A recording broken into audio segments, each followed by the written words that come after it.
All right, guys, we are just waiting a second here for everybody to get into the room.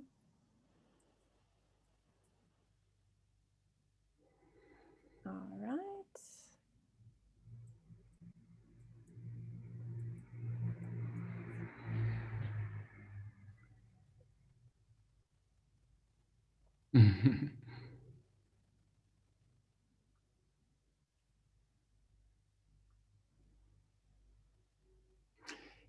If I do ask those questions, is that the chat list going to pop up like that?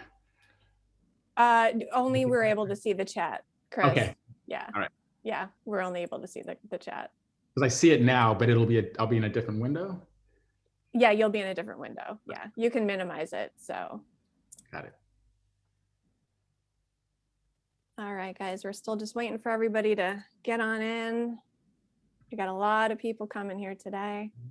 Take your seats. Make sure you have your popcorn and treats. Do some stretching, some leg bends. Yeah.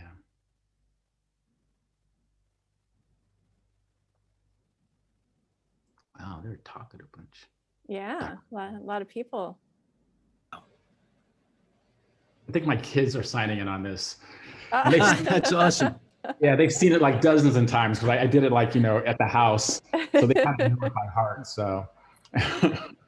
So if you need to take a break, we'll promote your kids to do the to hop in for you. Yeah. Trying to see if I see any names that you know. Yes, I know some friends from Warner Brothers were tuning in. My old. Oh, awesome. That's awesome. Yeah, guys, just bear with us because we got about half of the room coming in. We're just waiting for everybody else.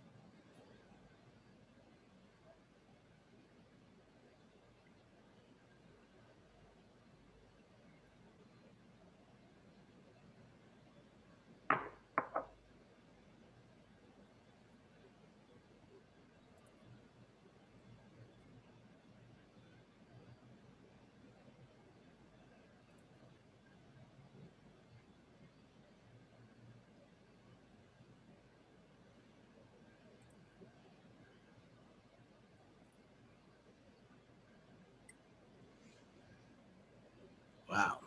Still filling up. Still going, still filling in. Sorry. Those of you guys who are just logging on here. At the bottom, huh?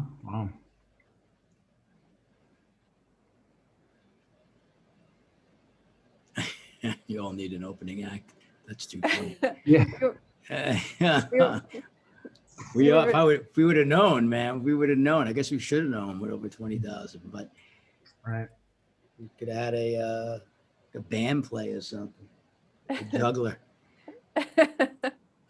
Chris, do you juggle? That's like the one thing I shouldn't say it's the one thing there's a lot of things I can't do, but I can never get that one. It's like all my agility were they were in my feet. Like I was a great football player. I couldn't do this thing, The juggle thing. Yeah. Totally. Well, I guess if you're ever going to be a great football player, you don't want to be doing this thing. Yeah, exactly. Yeah. I knew how to get out of trouble. I was, believe it or not, I was a running back in high school. You definitely don't want to be doing that thing. And I didn't want to get hit, so they just couldn't catch me. So, oh, that's awesome. Yeah. I love it. I love it. Good old days.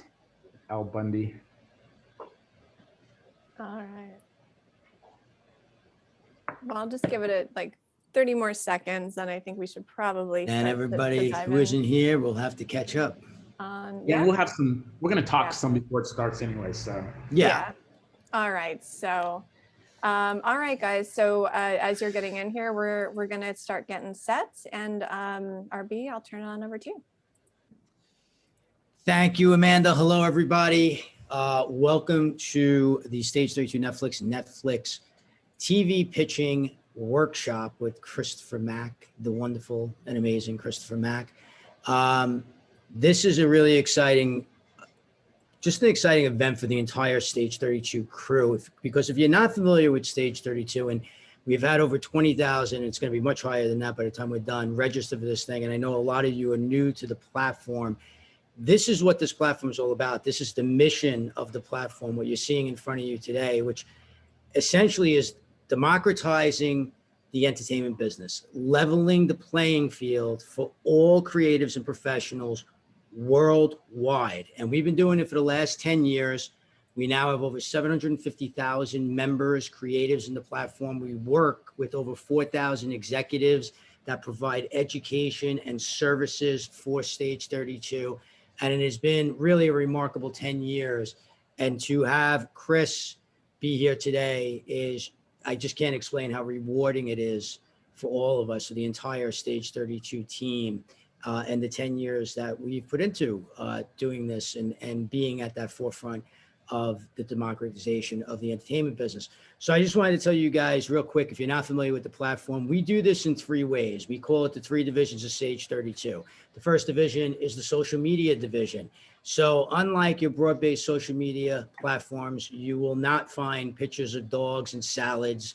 You will not find hate speech and cancel culture on Stage 32. What you will find is the most creative and friendly and welcoming and progressive community of film, television, and new media creatives anywhere in the world coming together to make projects all over the world. And we've literally had tens of thousands of success stories. It's not an exaggeration, of films being made, financed, produced, people launching projects, short films, feature films, documentary films, and it just continues to go on and on. So if you're a member of Stage 32 now, or you're new to the community, I can't recommend you guys getting in there enough and understanding that this is a relationship business more than any other industry. This is a relationship industry. People love working with their tribe, and it's up to you to find yours. And more people have found it on Stage 32 over the last 10 years than any place else, and we're proud of that.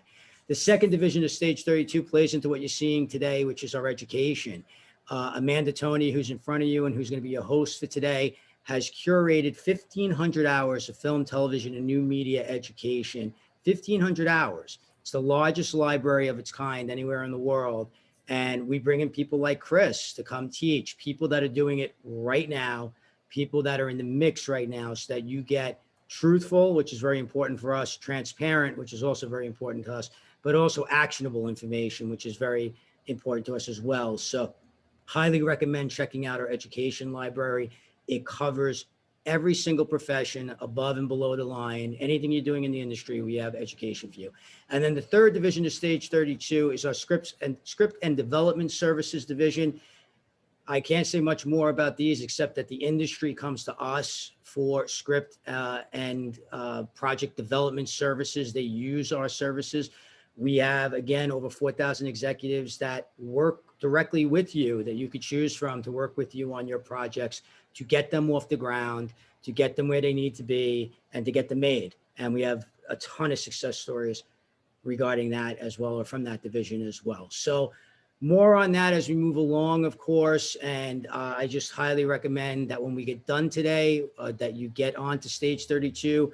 Think of it like today, that you're at a conference and you're about to see the keynote speaker or the feature speaker of the weekend. And when it's done, there's going to be a gigantic networking after party, and it's going to be on stage32.com. So please join us there. So that's it. Again, I'm Rich Botto. I don't think I said my name. I'm Rich Botto, the CEO of Stage 32. My friends call me RB, and I have 20,000 of you in here. So I consider you all my friends. So please call me RB as well going forward, and when you see me on the platform. Now I'm going to turn it over to Amanda Tony and get the hell out of here so she can introduce Chris and tell you how to use the features, so you'll be able to ask questions. And once again, thank you very much, Chris, for being here. Much love to you guys. Enjoy. Awesome. Thank you so much, RB. And hey guys, my name is Amanda Tony. I am the managing director here at Stage 32. Good morning, good afternoon, and good evening, everyone, depending on where it is in the world that you're tuning in from.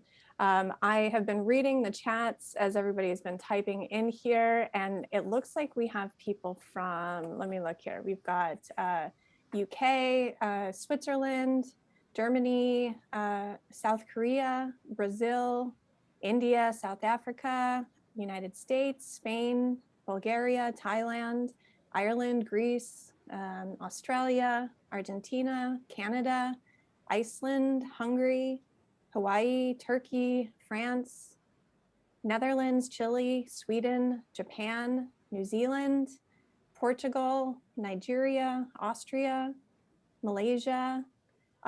You guys, we got people from all over the world, which just really shows the power of the Stage 32 community. Israel, I mean, Helsinki, Scotland. I mean, this is incredible, you guys. I just wanted to pop in 1 second to say that I saw that we had over 100 people from registering from over 170 countries, and Siri tells me that there's 195. So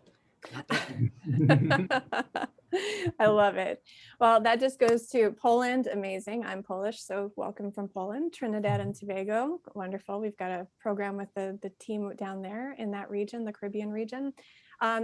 This just goes to show the power of the Stage 32 community. Welcome to all the Stage 32 members. For those of you who are not Stage 32 members, today you're going to get a taste of what we do every day on the Stage 32 platform. We bring in incredible Stage 32 educators and mentors to give you the tools that you need to be able to succeed as we're seeing this industry become a democratized business. We're finding more content creators from all over the world and giving them opportunities to get their work seen by incredible distribution outlets such as Netflix, such as all of the streamers that we're seeing right now. So you guys, one thing with Stage 32, we are a huge community, so we hope that you'll join us today. If you could, and if you find things interesting today, please share what you learned today on social media. And I'm going to stick this in the chat box right now. Our handle on Twitter and on Instagram is @Stage32. So make sure you make a note of that. And please share whatever you learned today. Knowledge is power. Knowledge only helps our creative community get better, and it helps people really kind of up their game. So please share what you learn on social and tag us on Stage 32.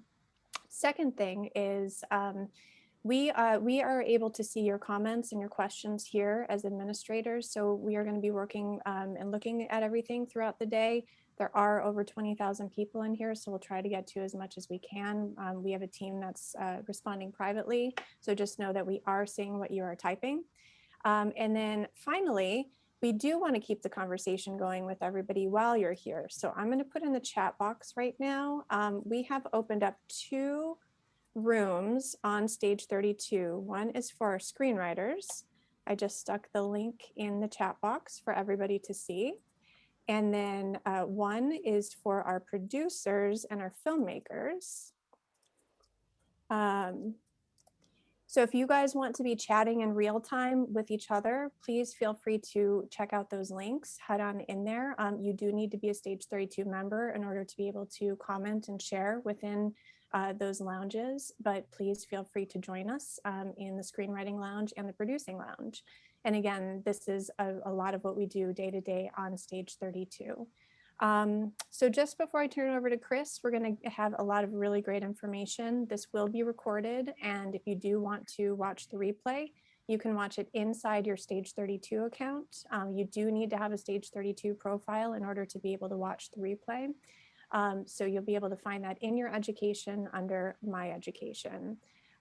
We're going to go through the first part of the presentation. We're going to have a little bit of a 5-minute break in between. We're going to go into the second part of the presentation, and then we're going to go into Q&A. And it's going to be a lot of fun. Chris and I have been working on this for months. I mean, months, right? So that's it. So that's what's to expect today. But I'm going to turn it over to you, Chris. I'm here if you need anything in the background, but go ahead and take it away. All right, cool. So first of all, I just want to thank Stage 32 for having me. The purpose of doing this workshop was to kind of help people realize their pitches for serialized storytelling all over the world in a way that could help quite selfishly our executives at Netflix, at their local language original offices to help find content to put on our service. When I first met Stage 30, met Amanda talking about Stage 32, the idea of tapping into a community of writers that are working closely with professional writers and development executives really appealed to me. And she told me that, yeah, Chris, if you work with us, we'll get 1,000 people to sign up. To be honest with you, I've given this workshop over 40 times, I think, around the world. And I've talked to 1,000 people, like it's 1,084, I just looked at it. And so yesterday when she told me that 20,000 people signed up, I was blown away and truly humbled by the reception. And I was sitting here looking at the chat window, and I saw a buddy of mine, Chris Rafferty, who I helped, I taught at the Warner Brothers workshop many years ago. And he started on The Flash, now he's working on Lucifer, and he's really kicking it. And I just got pinged by Jamal Speaks, who is, which I love the name, and it really speaks to who he is. He's a public school teacher who teaches content creation to his students. And he's amazing at it, and it's his passion. So that was a pleasant surprise to see you. And for everybody complimenting my bike, thank you. It is like my one source of meditation and exercise at the same time. So, when I usually start, I usually have a smaller group of people, and I'll ask them what they're watching. And so tonight I'm going to tell you a couple of shows that I've watched in the last 3 months. And then we're going to do a kind of unscientific survey. I'd like for you guys to type in one show that you've watched in the last 3 months that you really liked or didn't like. It's up to you. And then at the end of the night, we'll see which show is the most talked about, which one's trending. So for me, I watched this show called Warrior. It's on Cinemax. It's in its second season, or it has 2 seasons, and I was blown away by it. And if anybody liked Raid Redemption or Chinese Connection or Once Upon a Time in the West, I recommend you watch that show. The fighting sequences are simply world class. And the last show I just watched or just completed was Ethos out of Turkey.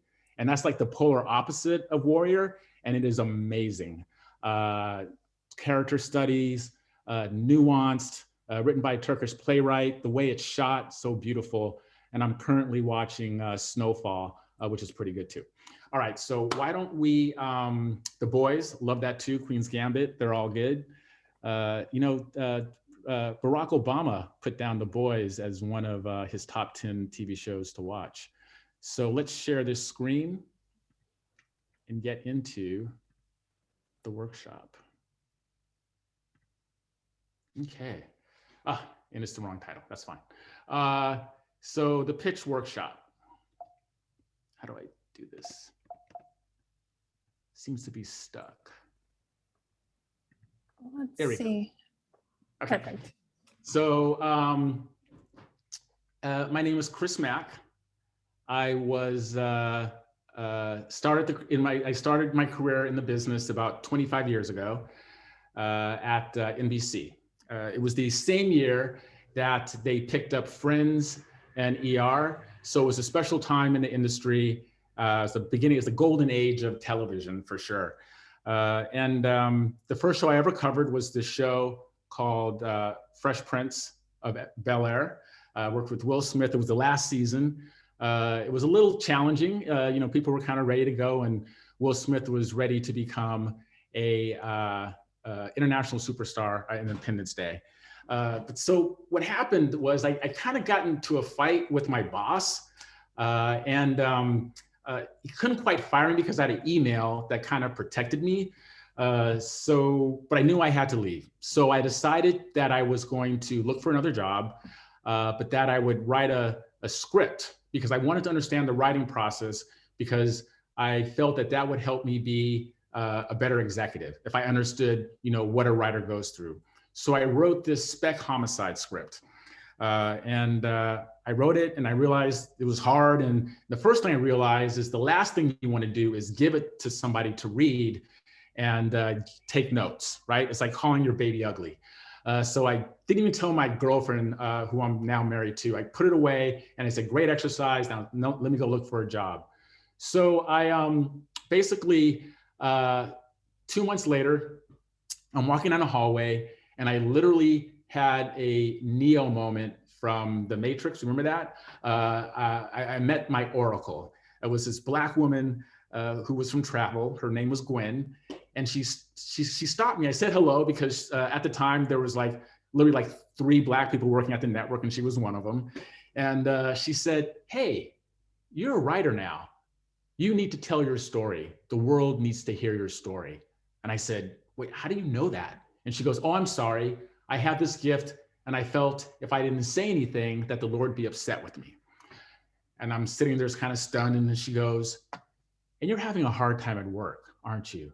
And I go, "Who are you, Gwen?" And she goes, "Honey, when a pig eats a pearl and shits it out, it's still a pearl. And you're that pearl. You're going to be leaving here soon, but you can't leave until the time is right. You have to remember when a mama eagle makes a nest, you put thorns and bristles on the inside. So when a baby eagle gets too big, it's forced to go out and see the world. Your wings aren't quite there yet, but when they get there, you can leave."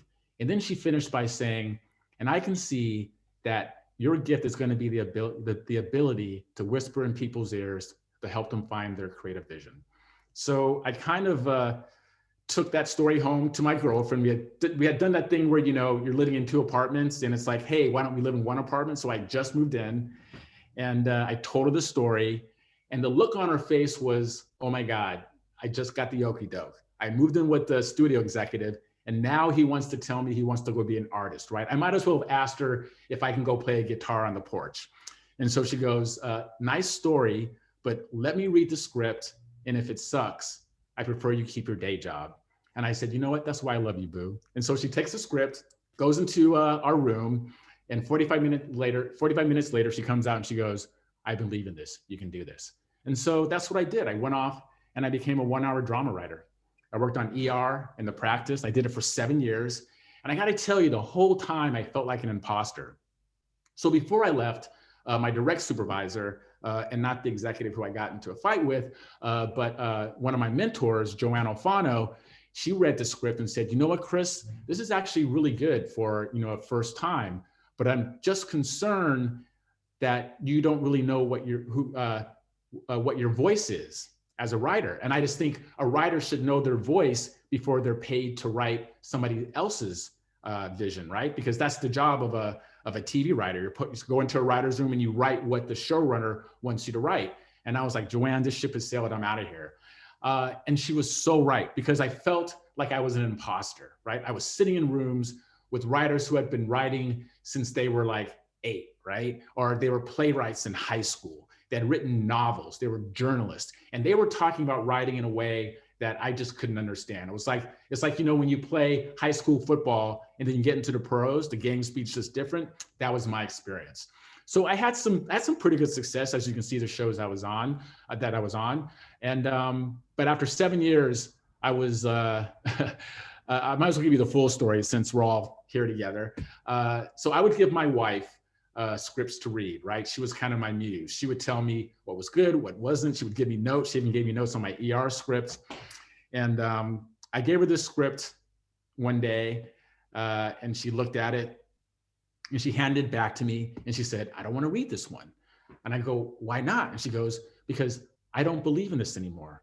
I don't know what you're trying to say as a writer. You haven't had a job in like 14 months. We have 2 kids in private school and I hate my job. And when I come home and see you looking at the wall trying to find your imagination, I'm just starting to resent you."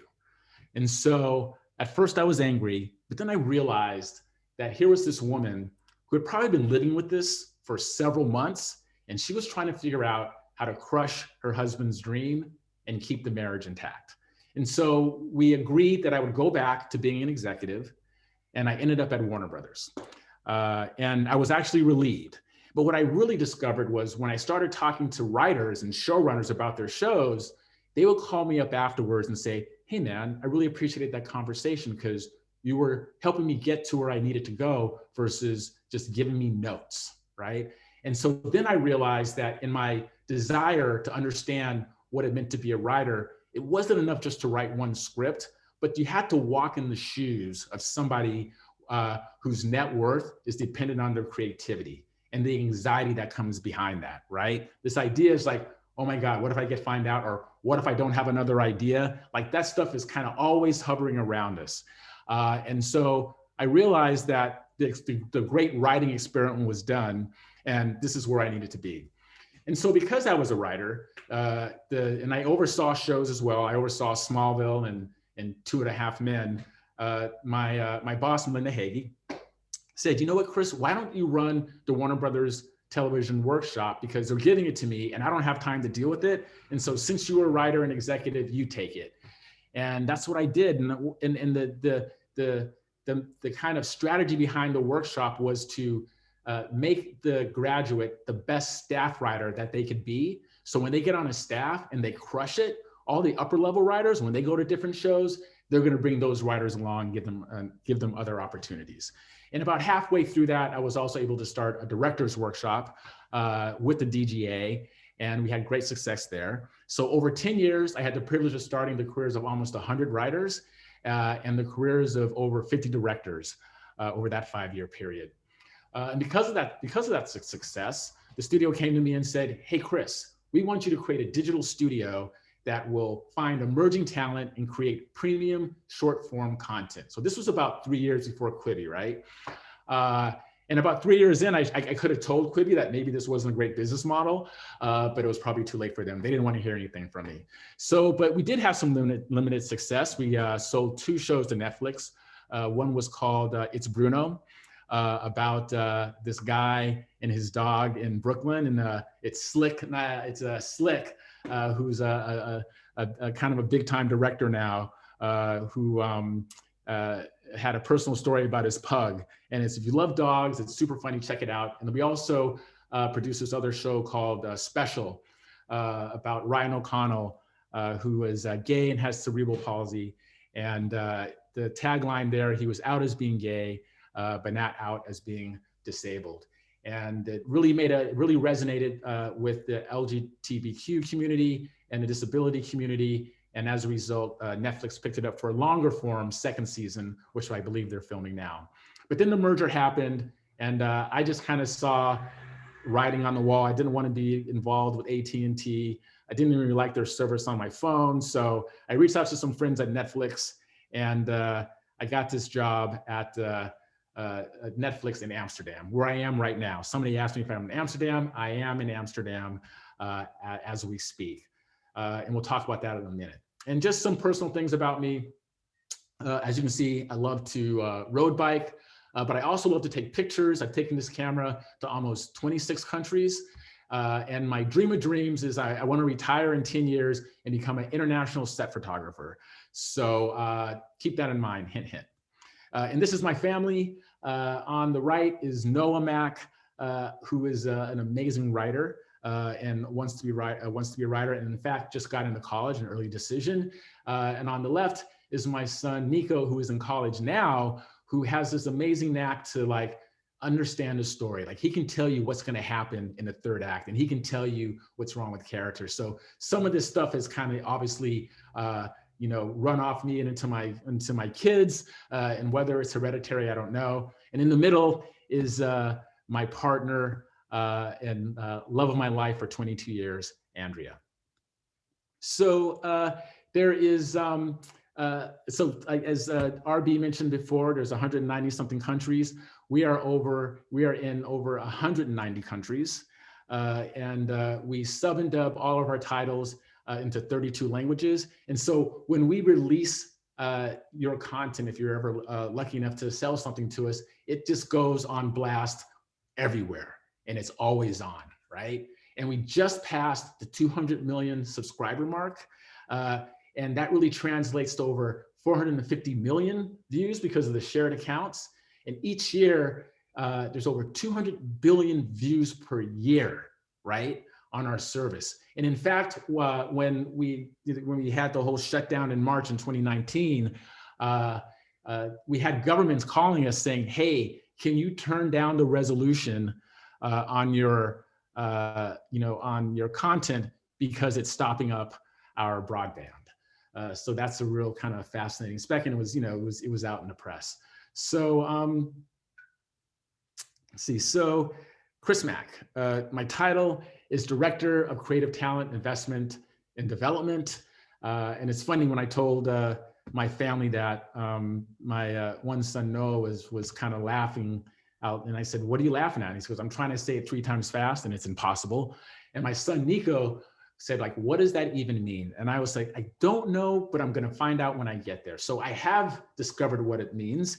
And it basically means that I invest in local programs, right, to help train and teach the skills of content creation around the world. So think of our business model, it's pretty simple. It's make content that people like, and they talk about it.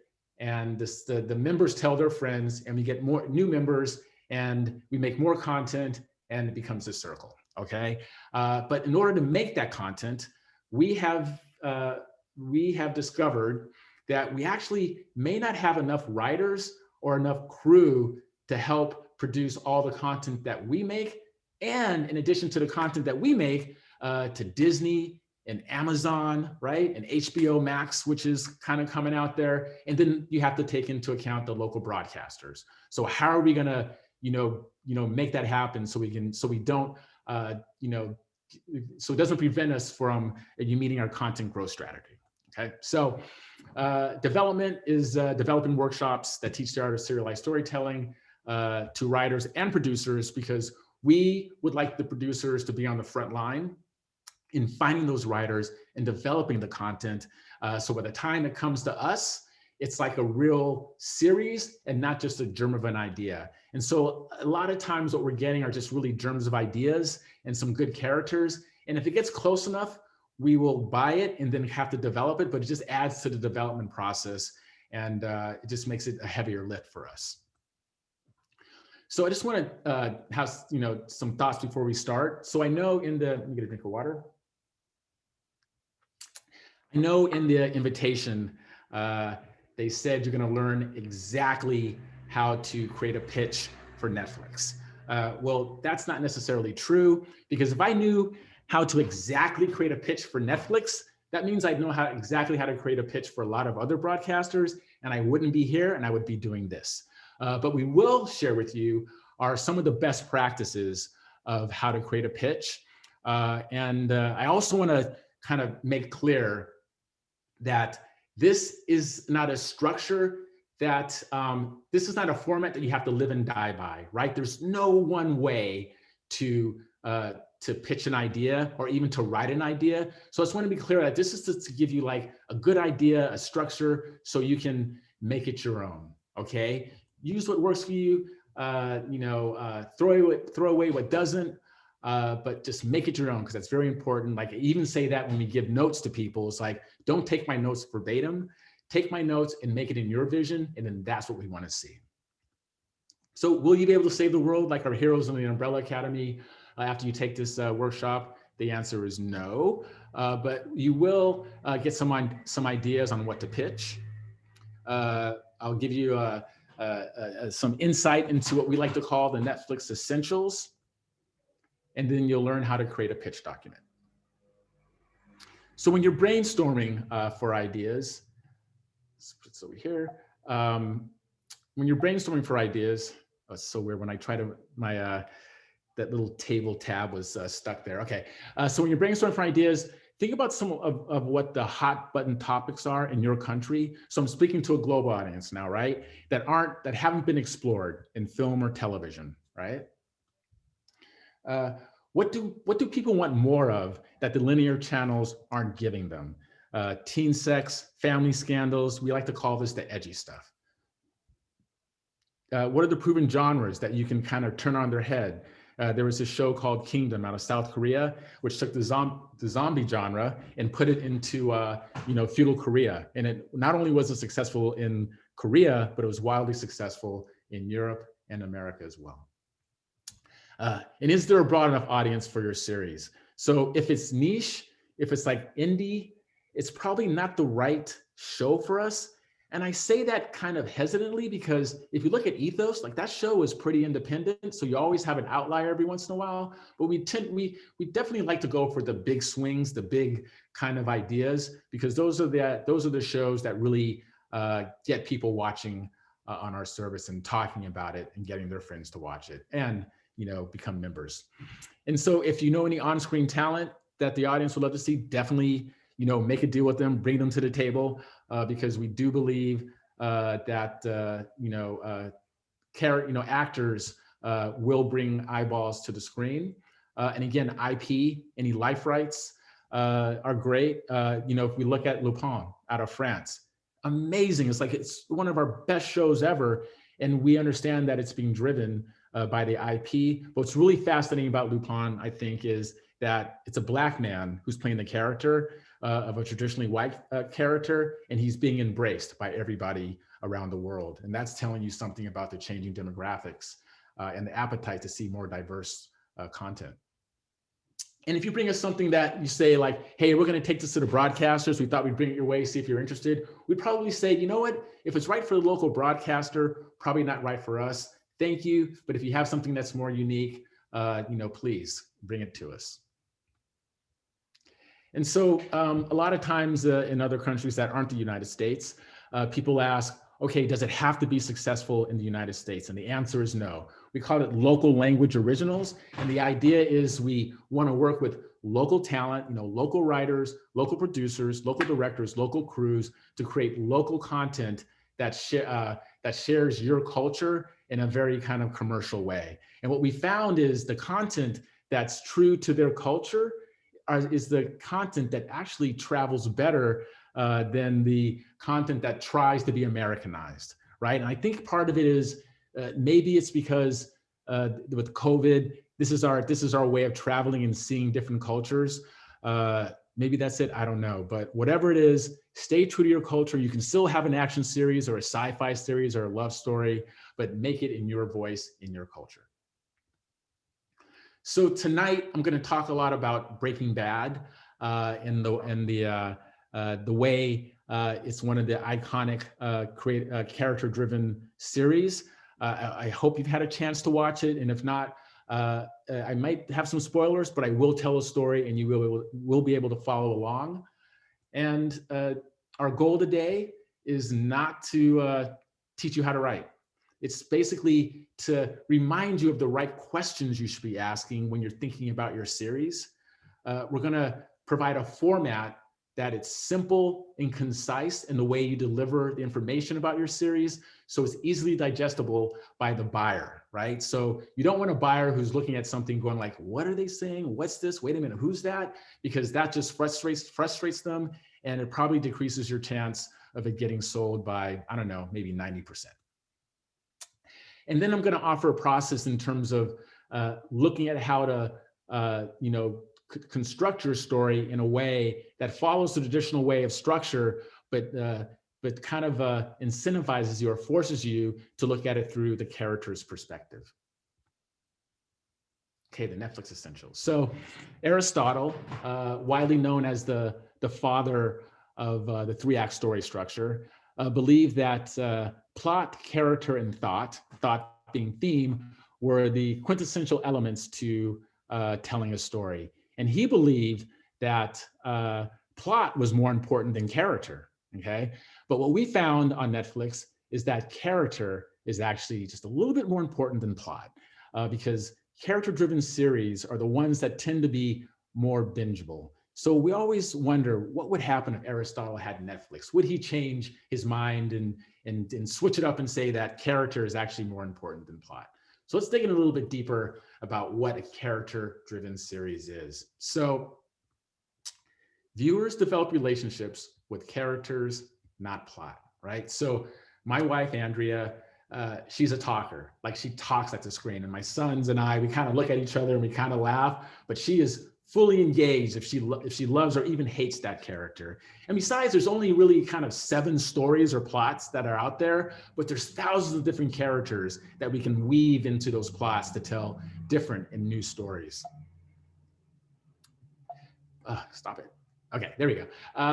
The engagement depends on whether they relate to the character and understand their motivations, right? So think of your series or your pilot or your episode or even your film as this illusion, okay? Where you're taking the audience out of the real world for that amount of time the episode is, and they are fully invested. But once they start to ask questions about what characters are doing or why is that happening, you're taking them out of that experience. And so when people start going like, what's that about? Why are they doing that? You have kind of maybe failed as a storyteller because you've lost your audience. So be sure that your character is fully laid out and in the backstory, right? And we'll talk about that later. So when they're making decisions in the present, and you share the backstory with the audience, they understand what's going on. And if they don't find the character interesting, they won't care if the character gets what they want. And so I use the word interesting because a lot of times people come up to me and they go like, okay, how do we make characters likable? And I'm here to tell you, that's not your job.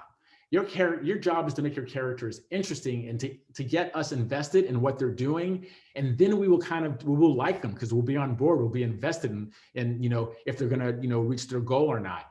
Because truly likable characters at the end of the day are kind of boring. And so tease them at the start. This is the idea. This is your first introduction into, for the audience into your show, right? That first scene. So I was talking to one of our, to Kate, one of our consumer insights people, she does all the research for us. And she was telling me that the audience subconsciously decides whether they're gonna watch your show in the first 5 seconds. And I go, how does that even work, Kate? I don't even believe that. She goes, okay, Chris, think about it this way.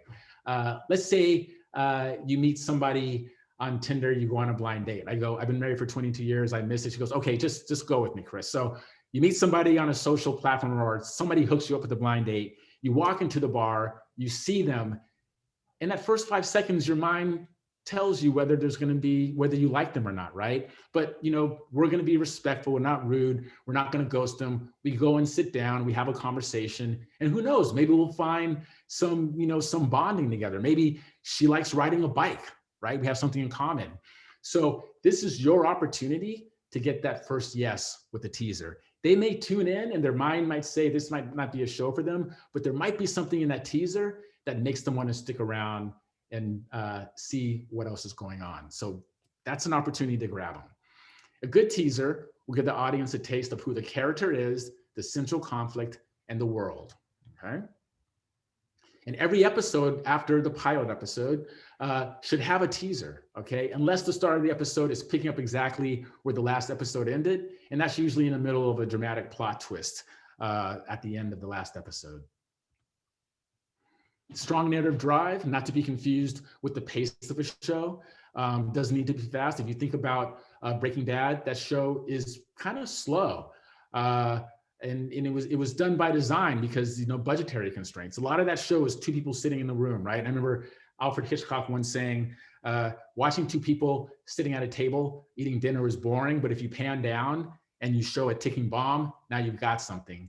And the ticking bomb in Breaking Bad is obviously the crystal meth. The hero should be proactive in trying to obtain their goal in every scene in some form or another, right? Because if you have a scene that's overly reactive, just like things are just happening to them and they're not doing anything, we get bored of that. And I'm not just here to say don't have those scenes, just don't have a lot of those scenes, right? Have them trying to move the narrative forward.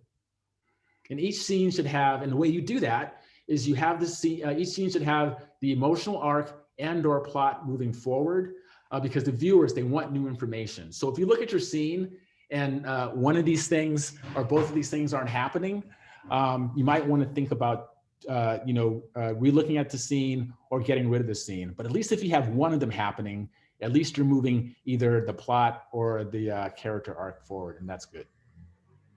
And so leave them hanging. So this is what drives the binging behavior on our service, right? This experience where you come home, you've heard about Queen's Gambit, saw people mention that a lot. And you say, you know what, after dinner, let me watch one episode. I got an early morning tomorrow, and I'll go to bed and see what's about. Next thing you know, it's 3 o'clock in the morning, and you're debating whether you're going to watch that last episode. And you're like, well, you know what? I'm sunk cost. I'm already in. I might as well finish it. And that's because at the end of each episode, there's something drawing you and making you want to go to the next episode. And we call these the cliffhangers. And so there's 2 kinds of cliffhangers. There's the plot cliffhangers, which are usually dramatic events or plot twists. And then you have those emotional cliffhangers, which are revelations to the heroes that have an impact on their emotional arc, right? And small or big, it's always impactful. And then you have those cliffhangers where we get the information and the hero doesn't, like the hero is off somewhere to go do something, but, flashback at home, the bad guy is sneaking into his house to, kidnap his daughter. I was like, oh, I definitely have to go into the next season to the next episode to see how that's going to play out, right? It really drives that, binging behavior. And then the ending just needs to be compelling enough to drive the viewer interest. And basically I say, if the audience is asking themselves, okay, what's going to happen next? Or what's going to happen when they find out? That's enough to draw them into the next episode. Okay, so there's 7 parts to creating a pitch document. The first part is a thought exercise before you get into the nitty gritty of actually writing the document, called the story questions. And I like to say that if you subscribe to this, if you believe this is a good way of doing a pitch document or a pitch, because in some places of the world, Hollywood, the pitches are usually verbal, right? And so this can be a good document to have to develop that verbal pitch as well, right?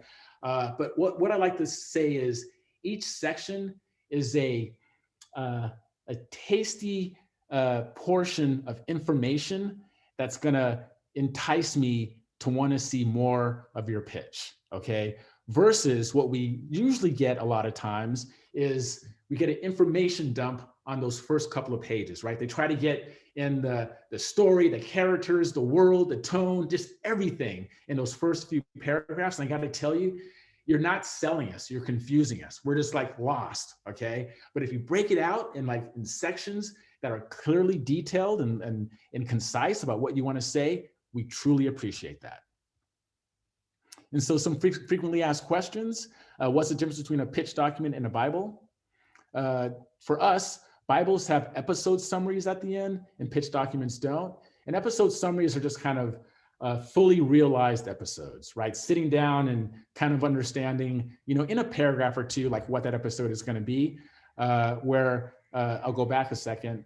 We have what's called potential episodes, okay? Just a kind of a notion of what an episode can be, and we won't hold you to it, but if you just give us a notion of what they'll be, we understand that, oh, this person has a pretty good idea of how the season's going to kind of play out. So how long is a pitch document?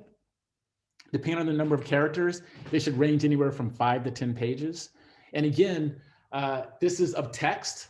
And so some people use a lot of pictures, which I highly recommend to kind of sell the tone. We'll talk about that later. And so it might balloon up to 20 pages, but as long as the text is 10 pages or under, that should be enough information for us to decide. And a verbal pitch should take about 20 minutes, okay? So if you find yourself in a pitch and you're pitching me every scene of the pilot and then every episode of the season, I'm like upset. I'm rolling my eyes. I'm like, oh my God, I can't believe that we're doing this exercise. We don't need all that information. We need the broad strokes. We need the general idea of what your series is going to be. And then a kind of a notion of what the pilot's going to be and of the characters. And then if we love your writing, because we're going to look at your writing first to see if you actually have a voice, you're in. We're good to go. We're going to give you some money to see if we can make this into a show for the platform. How long is a Bible? About 15 to 30 pages. Which document does Netflix prefer? We'll take either, but because episodes summaries take so much effort, just give us the pilot ideas, right? Or the episode ideas. We don't need all that information because we'll pay you to put you in a room and come up with the episode summaries. Okay, so before we get into the meat of the document, I just want to start with the blank page. Okay, so raise your hand if you had an idea for a movie or a pilot, and instead of outlining it, you went right to interior or fade in interior, right, or exterior. I've done it. I think we've all been guilty of it because we have this notion to like just write it and figure it out as we, write in all the stage direction and the dialogue. And usually, I would say more times than not, it becomes a very frustrating experience because you'll be thinking about another idea and then you have to go back and do this heavy lift of rejiggering everything that came before this new idea, right? Or you finish it and people go like, wow, this is kind of thin. What did you mean by that? And you realize if I just taken the time to think about what the story is and who the characters were, I probably would have had a better result. And so let's start with Robert McKee's quote here. Of the total creative effort represented in a finished work, 75% or more of a writer's labor goes into designing story. Who are the characters? What do they want? Why do they want it? How do they go about getting it? What stops them? What are the consequences? Finding the answers to these grand questions and shaping them into story is our overwhelming creative task. So for dramatic effect, who are these characters? What do they want? Why do they want it? How do they go about getting it? What stops them? What are the consequences? These are what I like to call the story questions. And these are the questions, right, that provide the answers that tell us whether this is the right show for our service. And even more importantly, these are the answers for the audience when they look up what the log line is about your show, whether this is going to be a show for them or not, right? And so I would say, don't try and write something for everybody because that's a moving target. Just write what you want and provide the most provocative, creative answers, and you might get a great result. But you just have to stay true to the story that you want to tell because you can't anticipate what the audience wants. And so I want to take a moment and look at these last two questions. What stops them? What are the consequences? And just slightly make a slight adjustment to what are the central conflicts and what are the stakes? Because it's been my experience, this is how creative executives talk about these last two questions. So let's use Breaking Bad as a case study. Who was Walter White? A down on his luck high school chemistry teacher who is diagnosed with cancer. What does he want? Externally, he wants money.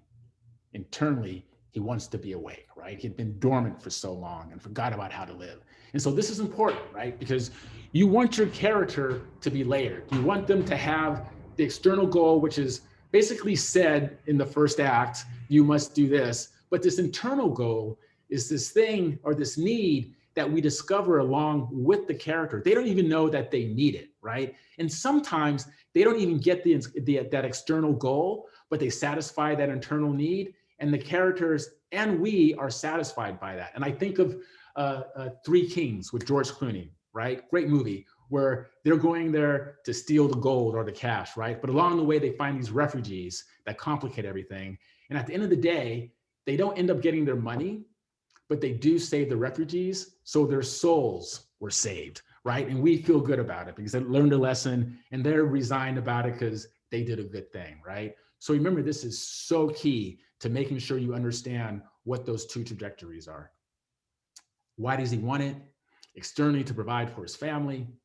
Internally, to make it for his past. He had made so many mistakes in his past that brought him to this place of dormancy that he didn't want to do that again. And so he kind of went overboard on it, if you've seen it. How does he go about getting it? Cooking and selling the purest meth in New Mexico, his superpower.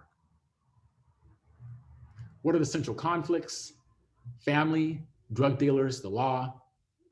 What are the stakes? Loss of family, loss of life, loss of freedom. Central conflicts generate the story. So if you think about this series, every story comes from one of these areas of conflict, okay? And if I'm a writer on this show, I'm feeling pretty good because I know that I could either explore all three stories in one episode or one of the stories or two of the stories, and I got something because high stakes, right? Loss of family, loss of life, loss of freedom, all very high stakes. And that's why that's a show where you can have two people sit in a room talking about stuff, and that simmering, ticking bomb of the crystal meth and the danger of it, always informing the scene, and we're always invested, because at any moment somebody could die, or his wife can find out, right? Or his brother-in-law can find out he's the drug dealer and ends up in jail. So we recommend you repeat this exercise for all of your main characters. And what you'll find, if you do your jobs right, is that their wants and needs for some of the characters may be diametrically opposed to each other, and that will create conflict. And that conflict between those two characters will create story. The scenes will almost write themselves. So a lot of times when people come up to me and they say, hey, Chris, I have this idea for Netflix, or I want to pitch you this idea and see what you think. I always ask this question: what's your story about without telling me the plot? And I always get this look: how's that possible? Do I need to tell you the plot? And what I'm asking for is, tell me your themes. Because remember, Aristotle talked about thought, right? And the way he talked about thought was to where something is proven to be or not to be. And I believe what he's asking here, or challenging the writer, is to ask a big question about life, about the themes, right? And it's not enough just to have a theme, but what are you trying to say about your theme, right? If your theme is about revenge, what are you trying to say about revenge? Is it good? Is it bad? If it's about love, does it suck? Does it conquer all? And I love to talk about Chris Nolan when I talk about this, because I think Chris Nolan is really a master at weaving the themes into his stories, right? Batman Begins, about revenge, fear, and all that stuff. Inception, this idea about forgiving yourself and how, guilt can destroy you. And it's it's brought up, but through the wife character, and he has to kill her in order to be successful. That's what I really like about storytelling. When you go to that level and you reveal something about life, even in an action or sci-fi series that illuminates something about human nature. I saw Tenet once. Somebody told me they had to see it 4 times to get it. I'm not going to do that. I don't know if he was quite successful there. So thinking about the themes, they are the central idea the author is trying to convey to the audience. If the story is your path to the end, the theme will be your map. And they should inform every decision every one of your characters make.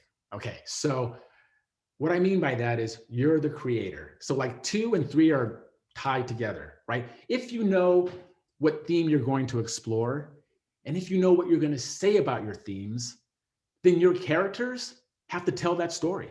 And so their actions have to reflect that. And so I had this writer in India once tell me when I was giving this, she was just like, I think you're forcing us to not use our creativity and find things. If we know too much about it, then we won't have that creative discovery. Well, I'm here to tell you that writing a television show, if you go into the woods and you're trying to find things, find your way through without direction, without a map, you're going to get lost and you may never get out, right? So at the very least, if you have that idea, that notion, right, that map of what you want to say, you can wrap any kind of story you want around it and have your characters do anything, but they must inform the idea of the theme you're trying to explore and what you want to say. So what are some of the themes? I like to call these themes the themes of humanity, right? Because they have been explored millions of times through literature, through television, radio, cinema, love, obsession, and hate. There's a thin line between love and hate. So true. Greed, envy, sacrifice. And these are arcs, right? You can see somebody going through this arc as a character. Fear, courage, redemption. How many times have we seen the coward there's the coward who's established, they do something courageous, usually die, but they redeem themselves, right? Loyalty, betrayal, revenge, the Count of Monte Cristo. Good, chaos, evil, as old as time, and the ever biblical salvation.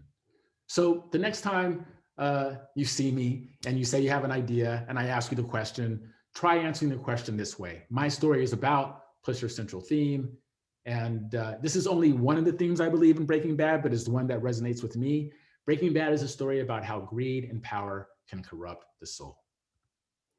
So we go back to our story questions and we add what are the themes and answer those questions and do it for weeks if you have to, right? Because the first answer, probably not going to be the best one. Challenge yourself to get to the best answer possible. And in the writer's room, we call it breaking story because they're always trying to get to the best answer possible, okay? So step 2 is the overview, which is really the introduction into your pitch document, okay? And in it, it has a short synopsis and what we like to call a why this series. So a synopsis should have the following: who is the hero and what do they want? Why now and what happens if they don't get what they want? And what is the central conflict? You will find the outline of your synopsis in the story question. See how these things are building on each other?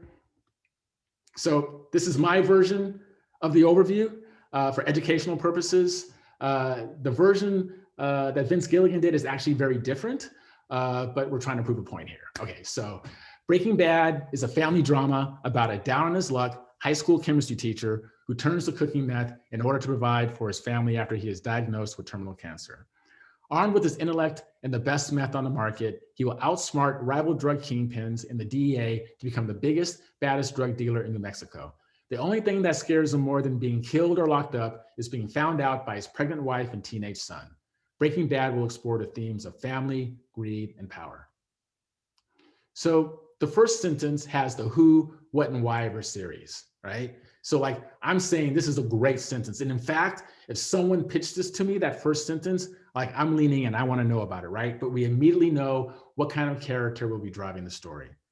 And we have the genre up there right up front. And you could probably even add family crime drama, but I think at its core, it's a family drama with a father who just kind of went off the rails. You have the central conflicts, you have the stakes, and throw in the themes, just let us know what kind of stories you want to explore. And keep it short, because there's an instinct to like, again, do that information dump, right? And so what we like to say is give us the elevator pitch. And I know this might be different in different parts of the world, or you may not know this as a slang term, but it's basically, if you were in an elevator with me on the ground floor and you knew I was getting off at the Netflix offices on the 3rd floor, this would be the pitch that you would give to me. By the time we got to the 3rd floor, if it was good enough, I'd invite you in and I want to hear the rest of your pitch, okay? No backstory on characters, not necessary. You're going to have an opportunity to do that in the character section. And don't get into the character dynamics. Again, you're going to have opportunity to do that. And one paragraph. Now people are saying one paragraph, but what if I have an ensemble like Friends? Well, you don't have to get into each of the characters in that pitch. You can just say a group of friends in New York who explore friendship, love, and joblessness, right? And that's enough to tell me that there's going to be a group of friends, okay? And then you can get into the stakes and all that stuff a little bit later. So the why this series, this is going to look familiar to the brainstorming section, but like what makes the story fresh, any relevant hotbed issues that aren't being explored, even articles in the paper might be able to illuminate this. Is it personal? So like you're the only one who can tell this story and it's provocative. Unorthodox, a great example. Based on IP, okay? Again, Lupin, IP, well known all over the world, driving viewership. And tell us more about your themes if you want to. Okay, step 3, tell us about your world. Where is your world? When is your world? What is the profession? Where is your world? Choose a place that helps tell the story, all right? If it's, if it's about the Navy SEAL in the Arctic, don't put it in Africa. And true story, I had to do a rewrite on this movie called Red Water, which was the highest grossing cable movie of the time, like back in 2000 or whatever. But they brought me in to do a dialogue rewrite. And I read the script, and not lying, 90%, okay, maybe 80% of the story took place on land.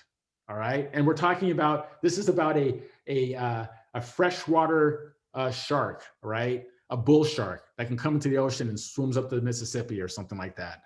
And I was like, you guys, I can do a rewrite, but there's like no water here. So they ended up paying me doing a rewrite where it took place actually on a river. And I kind of took this whole, you know, in the heart of darkness type thing, Apocalypse Now kind of story. But anyway, a lesson in, if you're going to tell a story about a shark, tell it on the water and not on land. And the location, again, should become a character of the story. Again, on the river, what are those obstacles, right? What's that conflict that can add to the story to make it difficult for our heroes to achieve their goals?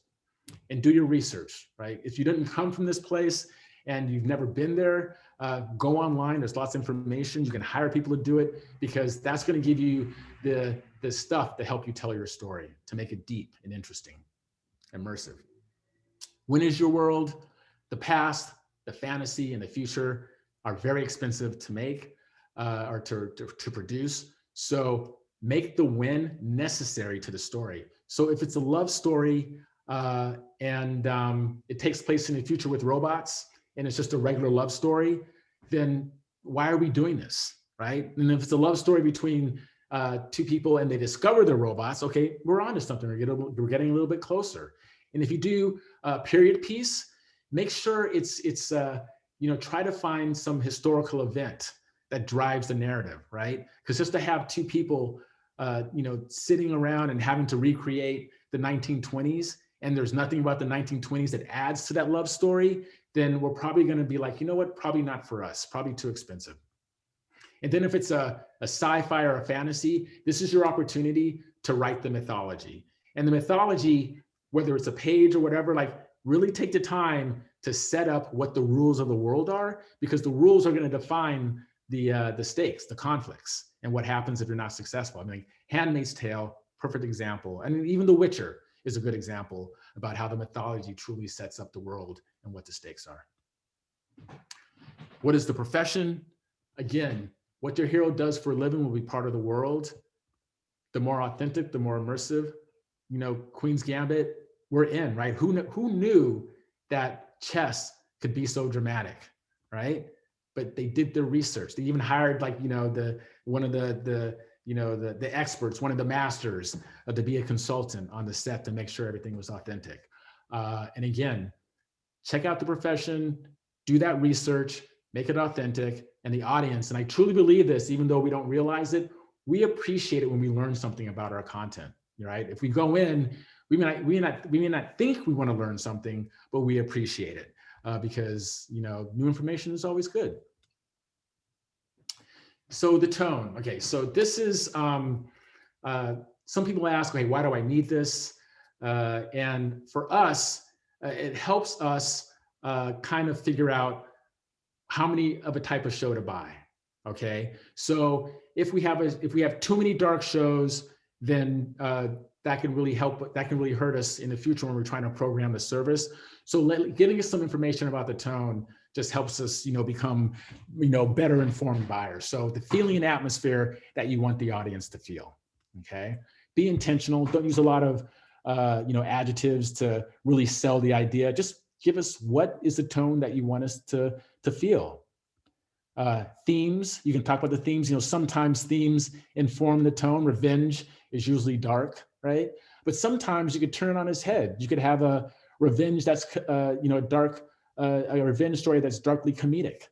You know, so again, then that might even interest us. But don't do that unless it's your voice, right? Because sometimes tone is specific to the writer's voice. And if that's not your voice, don't pitch us something that you won't be able to deliver on. And if you're a director, writer, you know, feel free to give us any kind of camera or shooting styles that are going to help, you know, be part of the narrative, you know. But if you're not a director, don't worry about it. It's not important. And this is probably the easiest and probably, I would say, some of the best information I'm going to give you tonight. Okay, use movie, television, and pictorial references to help sell what the tone is about. And you can go online and find really interesting pictures from movies and not from movies that'll really help sell what your story is about. Vera Miao, who did two sentence horror stories for us when I was at Stage 13, she was a master at finding the pictures that when she put the text on the picture about what this episode was going to be about, it was like, we got it. It was amazing. So Don't feel like you're cheating, and it's like we will readily accept it. So let's look at some of the shows we have on the service, from dark to light, that kind of help us talk about this. So you have Daredevil, right? In the Shadows, ultraviolet, low light, intense action. Then you have a show like Gomorrah, Italian mobster show, gritty mob violence, dark drama, high contrast, muscular, lots of toxic masculinity, but beautiful. The Rain, apocalyptic, has a lot of green hues, because this idea of like the rain destroying humanity, but the vegetation continues to grow. Adventurous themes, it's foreboding, survival themes, and really a story about a brother and his sister trying to find the parent. Then you have a show like You that's kind of surreal, with saturated tones, very sexy. And to be honest, one of the more confusing viewing experiences that I've had, because this guy's a creep, but we're on board, right? And because we're into his mental dialogue, we're able to see what his perspective is along the way. I only watched the first season. I didn't get through the second season, but I thought the first season was really masterful. And I've heard the second season was pretty good, but I probably just got distracted. Then we have a show like Unorthodox, which is grounded, emotional, and intimate. And then you have Ethos. And again, Unorthodox, suspense and aspirational. Then Ethos, which is artful, also grounded, explores the human psyche, and also explores love and loneliness and how to sell drugs fast. It's quirky, irreverent, a dark comedy, but it's also a teen drama steeped in drug culture. And then I will argue, okay, so this is Unbreakable Kimmy Schmidt, right? Lighthearted, comedic, but this is probably the darkest show that we have on this service, or maybe we lost the rights, I'm not sure, because it doesn't come up on my feed anymore. But think about it. It's about a woman who was held in a bunker in a cult for like 10 years, right? And she comes out and sees the world. So this is an example of taking a dark story and making it light and fluffy, and you come up with this kind of real interesting comedic mix, which is, was very successful for the show. So that's how you can mix themes. So looking at Breaking Bad, it's a neo-Western, often referred to as a black comedy, because even in the most graphic moments, they find the comedy, usually with Jesse. And then Vince Gilligan talks a lot about the thematic color schemes, right? You obviously he talks about blue is for purity. We always see that in the crystal meth, but he also talks about it when he talks about Skylar, right? He says in those earlier seasons, before she becomes complicit, she wears a lot of blue in her wardrobe. And so these are the things that the audience may not pick up, but as a creator, right? The devil's in the details. When you get down that deep, and then you're having, these conversations after you become successful and there's all these rabbits, like that's the stuff that's fun. So go deep like that. And it'll really help inform the show in unexpected ways. Okay, step 5. Tell us about your characters. Phoebe Waller-Bridge, one of my favorite writers of all time. This is about the backstory, the traits, the arcs. We recommend you do a description for all of your main characters. Okay, so Phoebe Waller-Bridge. I don't think the challenge is asking an audience to like a character. It's inviting them to try and understand them, then making that journey entertaining and worth their while. It's a classic trick, but it's human, and it allows characters to have more depth, right? So this is what I'm talking about, making characters interesting versus likable, right? Because if you look at this character, and we'll get into this a little bit later, she's not a very likable character. She's actually a horrible character, but we love her anyway. So this is something that we did internally, give you a little sneak peek at it, but we interviewed a bunch of our members and we asked them what makes a character root worthy, right? What makes you want to root for a character? And I know it's busy, but focus on the highlighted areas from on the top, from left to right and going down, okay? So audiences want to know where their characters come from, right? They want that backstory, right? And do they have a compelling catalyst? This idea about, okay, this character has had a whole life before we met them. Why are we meeting them now? Okay. And then we want to know what their moral compass is, because when they start making decisions, right, we want to know what kind of decision that they're going to make. And when they make a decision that's contrary to their moral compass, there has to be a narrative reason why. It has to be a literary reason why they're doing it, okay? And then you have some characters like Captain America, whose moral compass is always steady, right? But they still change in terms of who they're trying to save or who they're trying to change, okay? They go through some kind of dramatic shift in their character. Their situation gets worse, but his moral compass stays the same, even though it was challenged at every beat. And then a transformation. We're going to talk about this a lot. The change of the character, it's key. If your character doesn't change and grow from that change, then you don't have a story. It becomes a very flat experience for the audience. So I want to do a character study looking at Etzi and Unorthodox. And if you haven't seen this, I apologize. There's going to be some spoilers, but she is one of my favorite pandemic viewings of the last year. And this is a show that I wouldn't generally watch, and neither was Ethos, right? I'm like I said, I'm a Chris Nolan guy, I'm a genre guy, I'm a warrior guy, right? Like Raid Redemption, give me that action. But I just fell in love with this character, and I have to be honest, I never cared for a character's well-being more than I had for this character because of who she was and where she came from.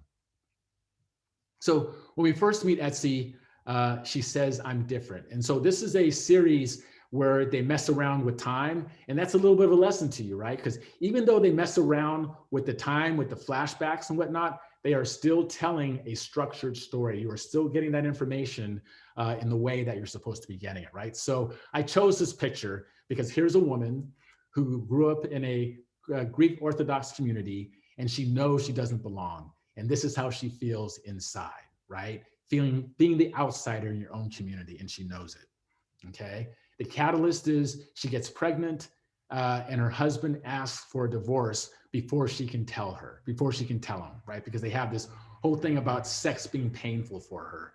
And he was just like, "I'm done with it, I'm done."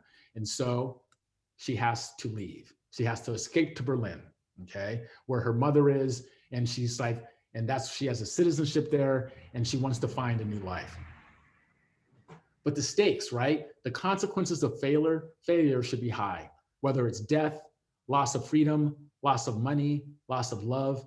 For Etzi, it's loss of identity. She'll be an outcast. The stakes couldn't be higher. And so I think about why this show has resonated with people all over the world about this young, Orthodox Jew girl from Brooklyn. And I believe it's this, right? Because we all know what happens when you're the outsider. If you have kids and you drop them off at school for the first time, when they're like, what do you call it? Not nursery school per se. Yeah, nursery school, right? Or kindergarten. You drop them off, you care less about whether they learn their primary colors, and you just hope that they have friends, right? Because you don't want them to be that kid. And that's the same kind of thing. I think that's what resonates about not belonging, right? We all have that fear. Starting a new job, will I belong? Us starting school, will I belong? So again, this is a very human feeling that I feel that Etzi personified for us. It really resonated. Her moral compass, she's a survivor with integrity. She does what's necessary to live, but not at the expense of her soul, right? Like she'll break into a music school to get shelter, but she won't kill somebody, right, to survive. And what's really interesting is her relationship with her religion, and to see how that arc is developed as the story goes along. So when we first meet Etzi, she's escaping. It's almost like an action movie. It's really fast paced and you're immediately into the story, right? She has her purse. She put all of her belongings in her purse. She has her phone. She's ready to go. But in the Jewish community, the Orthodox community, they have this thing called the Eruv, right? Which is a wire. And when connected, you're able to take your private belongings out into the world. But when it's broken, you're not able to do that. So still having a very close relationship with the religion, she goes back inside. She takes out her wallet and some money and her ID, but she leaves her clothes and her phone, right? She could have taken her phone, but she was still close to religion that she decided that she needed to leave that or else that would just be too much. And what that does is, what's so expert about this, it automatically raises the stakes of our character, right? She's leaving the house and she's going to Brooklyn. She's never been outside of the 20s, like the 3 square blocks of her community. And she's going to on an international trip without her phone or a change of clothes, okay? So the conflict, right? Change is driven by conflict. The more formidable the conflict, the better, right? So it's more interesting to see a character climb over a 30-foot wall rather than a 3-foot wall is kind of the example I'll leave there. I'll use, okay? So external conflicts for Etsy include her community, her husband and his cousin, and the outside world. And so these 3 conflicts are what's generating the story, right? So in the flashback, we learn about her community and how she came to this place of wanting to escape. And then the story about her husband and his cousin going to Berlin to find her and bring her back. And then the outside world is going to Berlin and finding new friends at this music school, and her wanting to join the music school. The internal conflict, sometimes a hero themselves can be their own worst enemy, and usually are: pride, idealism, love, in Etsy's case, doubt. Right? A young lady who's never been outside in the world, but knows she wants something different, but doesn't have the skill set to do it. And to see if she's going to be successful is what's part of the journey. The transformation. So, like we said earlier, if you have the external and internal change, this equals a layered character. And this is what you want to strive for. So I like to talk about, so during the pandemic with my sons, my wife and I, we had movie nights, and we would show them some of the movies that we, watched growing up. And one of the movies was Die Hard, which kind of really informed a whole genre of movies, the disaster action movie, right? For a long time in Hollywood after Die Hard, it was like, yeah, it's Die Hard in a school bus. It's Die Hard in the airport, it's Die Hard at a ski resort. Like, that was really a whole genre, okay? And so we watched this movie, and it actually holds up because his arc is about a guy, right? He's a blue collar guy, he's a cop. His wife is rising the corporate ladder. He's coming out to LA, where she's kind of transplanted her life to see what's going on during Christmas. And he finds out that she's not using his last name, okay? And this starts a fight. They get into an argument, and she storms out of the office. And the first thing he does is regret that he got in a fight, because that wasn't his intention. And he's about to go apologize to her, and all hell breaks loose. So this is a story about a guy who's trying to get back and save his wife so he can apologize to her. Like, that's what's driving him, right? And like, we can all relate to that. If our wife was in jeopardy, we'd want to save her, or our husband. All right, let's bring it up to 2021. But again, that emotional arc is what's driving his character and makes him layered. And he goes through hell, right? He comes in and he's fully dressed, and by the end of that show, he's like in a ripped t-shirt with blood, no shoes, glass in his feet. He goes through a real transformation, a real change. So with Etsy, if you look at her transformation, her external change is escaping to Brooklyn to live with her mother.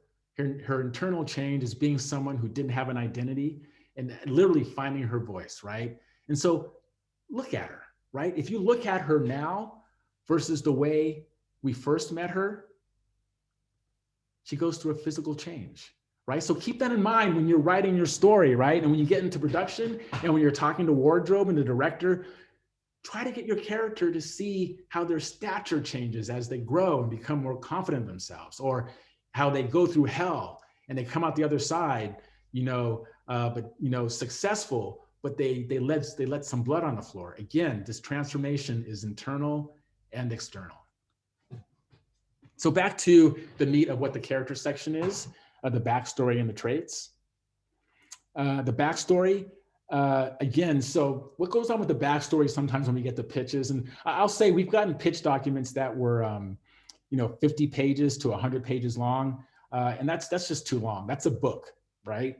All we need is the information that's going to inform what's happening in the present, right? Because that backstory is stuff that we either find out in the flashbacks or we find out in exposition, right? Some of the hardest dialogue to write where it doesn't sound like you're giving me backstory, but we get information about what happened in their past that's informing what's going on now. And we get that, oh, that's what's going on. Wow, okay, that makes sense. Okay, that's a real reaction, right? I know you've done, you've done that nod moment, right? Or you look over my wife and look at each other and be like, oh, that explains a lot. Okay, so again, just what's necessary, okay? The wants and desires, what motivates them, how they approach life, and the choices they made in the past that got them there. So I want to spend some time on traits because I feel that people just kind of gloss over this. They just go like, oh yeah, he's tall, jovial, and half glass half full guy, right? I got to tell you, traits can really help you elevate your storytelling when it comes to character.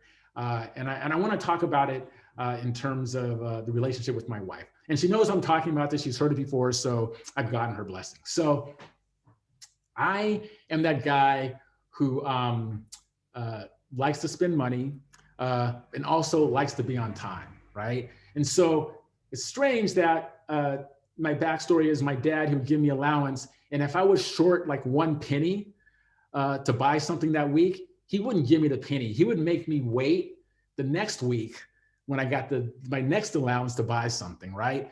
And I guess the lesson I learned was when I got money, I'm gonna buy it when I have it, right? And so probably didn't work out for me. And my wife, she's super frugal and she's always late, right? She can't be on time. And so she grew up with a family where her parents worked salary wages. They worked basically, her father, what did he do? He was a janitor and the mother worked at Pac Bell, right? As an operator, right? Didn't make a lot of money. And so she is a woman who will squeeze every bit of toothpaste out of the tube, right? She'll put water in the soap dispenser when it's done to get that little bit of soap left. And I'm like, babe, I think we're okay. I think we can afford this, right? Again, that defines her, and that's the backstory, and it really explains why she does this. Me, I guess I'm an outlier, but I really want to talk about her being late to everything. Okay, so when I first asked for her hand in marriage, she's from Rhode Island. Went to her father, Rudy, and without her knowing, of course. And I said, so Mr. Almeida, I would love to ask you for permission to ask your daughter for a hand in marriage.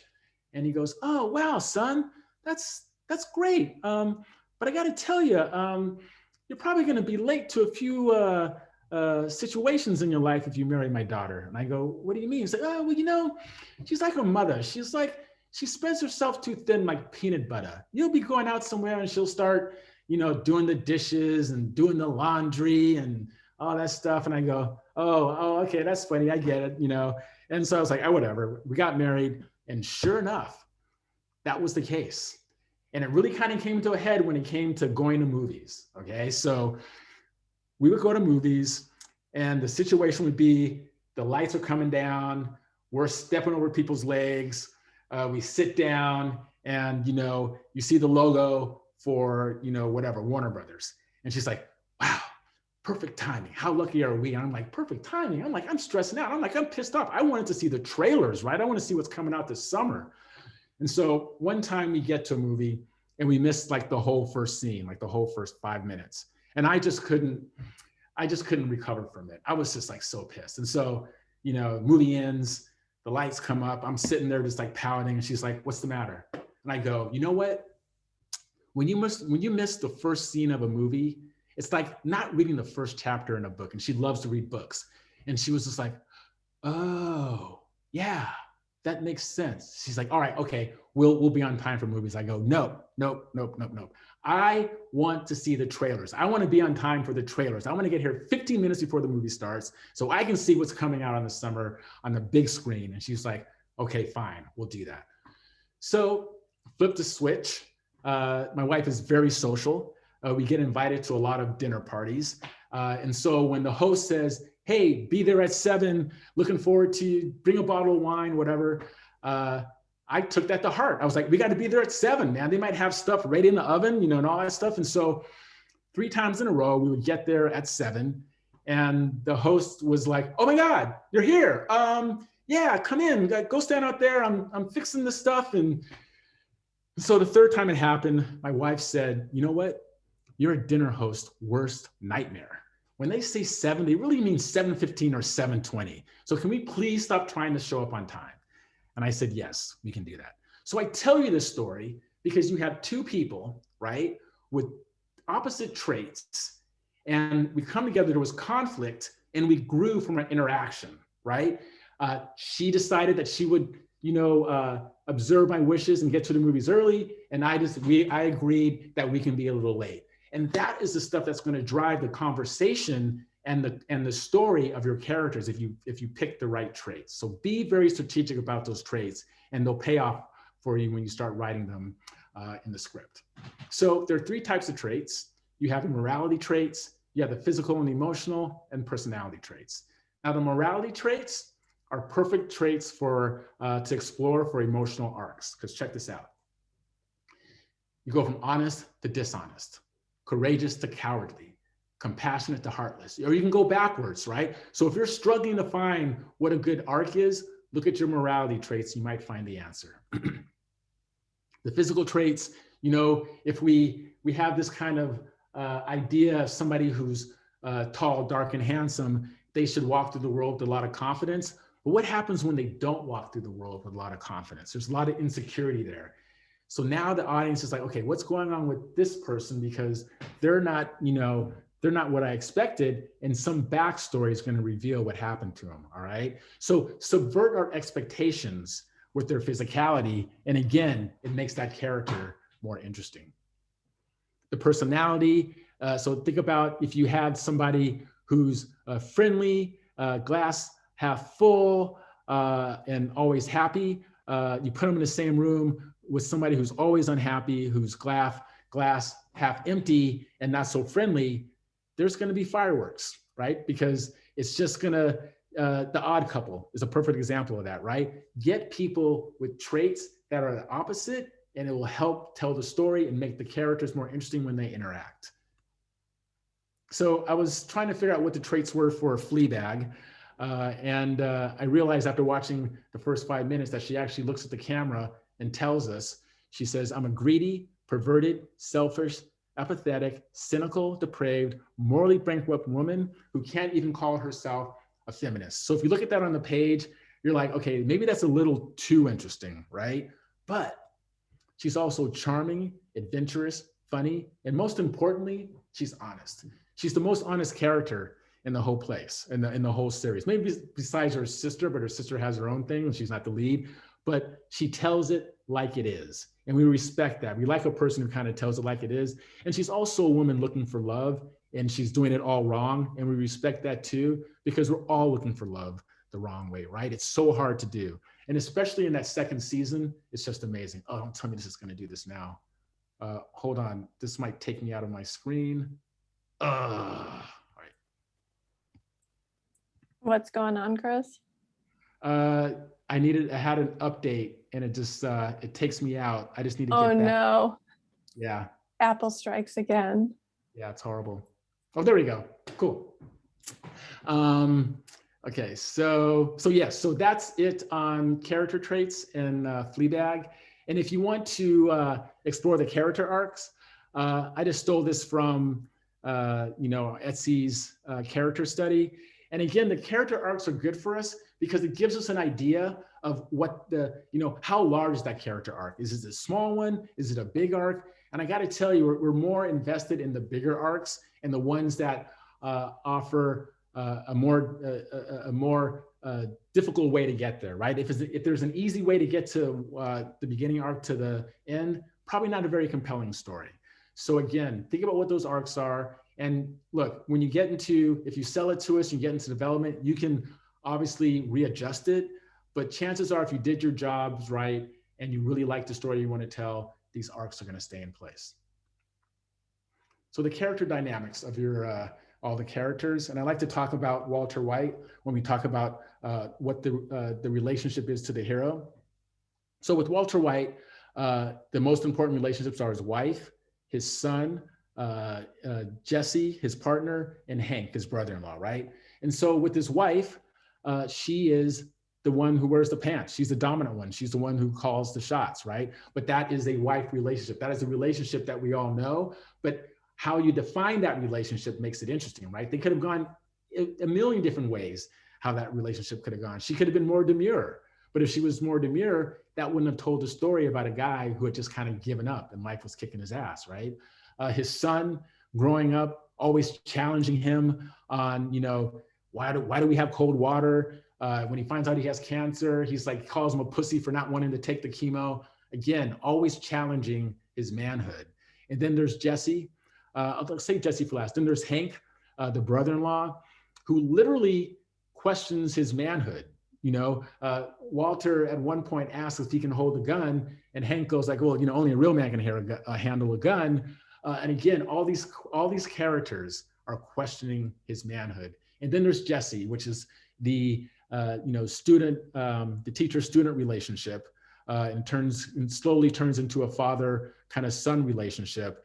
And what's really interesting about Jesse is the story goes is that he was going to die in the first season, but they kept him around. And I'm glad they did, because what they discovered was Jesse became the moral center of that series, right? And you could measure how far Walter White was veering from the moral center by the way Jesse was staying steady, right? And I think it's one of the brilliant discoveries I think ever of episodic storytelling.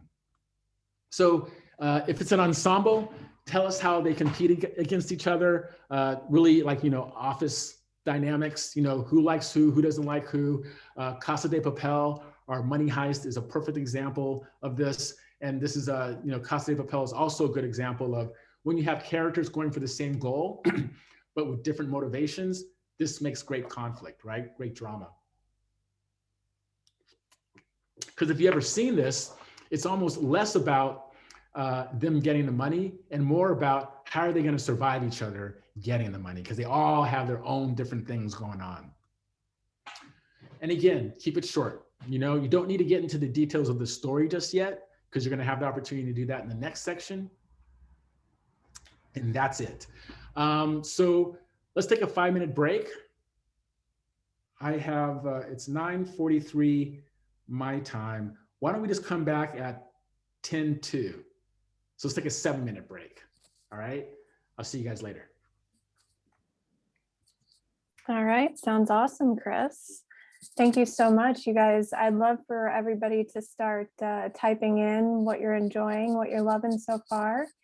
And, while I've got you guys, before we move on to the next part, I wanted to share with you guys some of the stuff that we have coming up here on Stage 32. I do see a lot of familiar faces, which is really cool, in the chat box from all over the world. And I do see some new faces, which is great as well. For those of you who aren't familiar with Stage 32 Next Level Education, we offer education like this every single week, anytime between 5 to 7 times a week, about all areas of the entertainment industry. And I just wanted to share with you guys some of the really cool stuff that we have coming up. I'm going to go ahead and share screen with you right now. Okay. So for those of you guys, who are not familiar with Stage 32 Education, you can access it at any time under stage32.com/education. And I'll put the links here in the chat box for you guys. But like I said, every week we have anywhere between 5 to 7 classes and webinars going on with some of the top people in the business. And just to kind of point out some of the stuff that we have coming up, if you work in the sci-fi space, I have showrunner Mickey Fisher. And if you guys don't know Mickey Fisher, he was responsible for Extant, which was which he was a first-time writer that wound up getting the show produced by Steven Spielberg, and he moved on to do Reverie, and he did Mars, and he did The Strain, and he actually is now a showrunner on a Netflix show that is to be announced soon. He's going to be doing a two-part class, an interactive class with everybody, where he's going to be breaking down writing sci-fi, and then also taking that group and doing a mock writers room where you're going to be breaking story in sci-fi. So I'll put a link in there if anybody's interested in taking that. That's coming up. And then we also have coming up, I don't know if you guys have seen, the big Netflix show You. I'm bringing in one of the top writers from the show, Amanda Johnson Zetterstrom, and she's going to be breaking down, she's actually going to be breaking down how to write a 1-hour pilot. And then she's also going to be bringing everybody into a mock writers room as well. So I'm going to stick a link in there for you guys as well. If you guys want to learn and work one-on-one with Amanda, that's also coming up. I do have another one coming up as well with Brad Carpenter. If you guys don't know Brad, he is an Emmy Award-winning producer. He was a producer on Fosse Verdon, as well as Boardwalk Empire, and pretty much every major TV show you could possibly imagine. He excels really well in the post-production process. So if you are looking to be delivering post-production, Brad is excellent at that.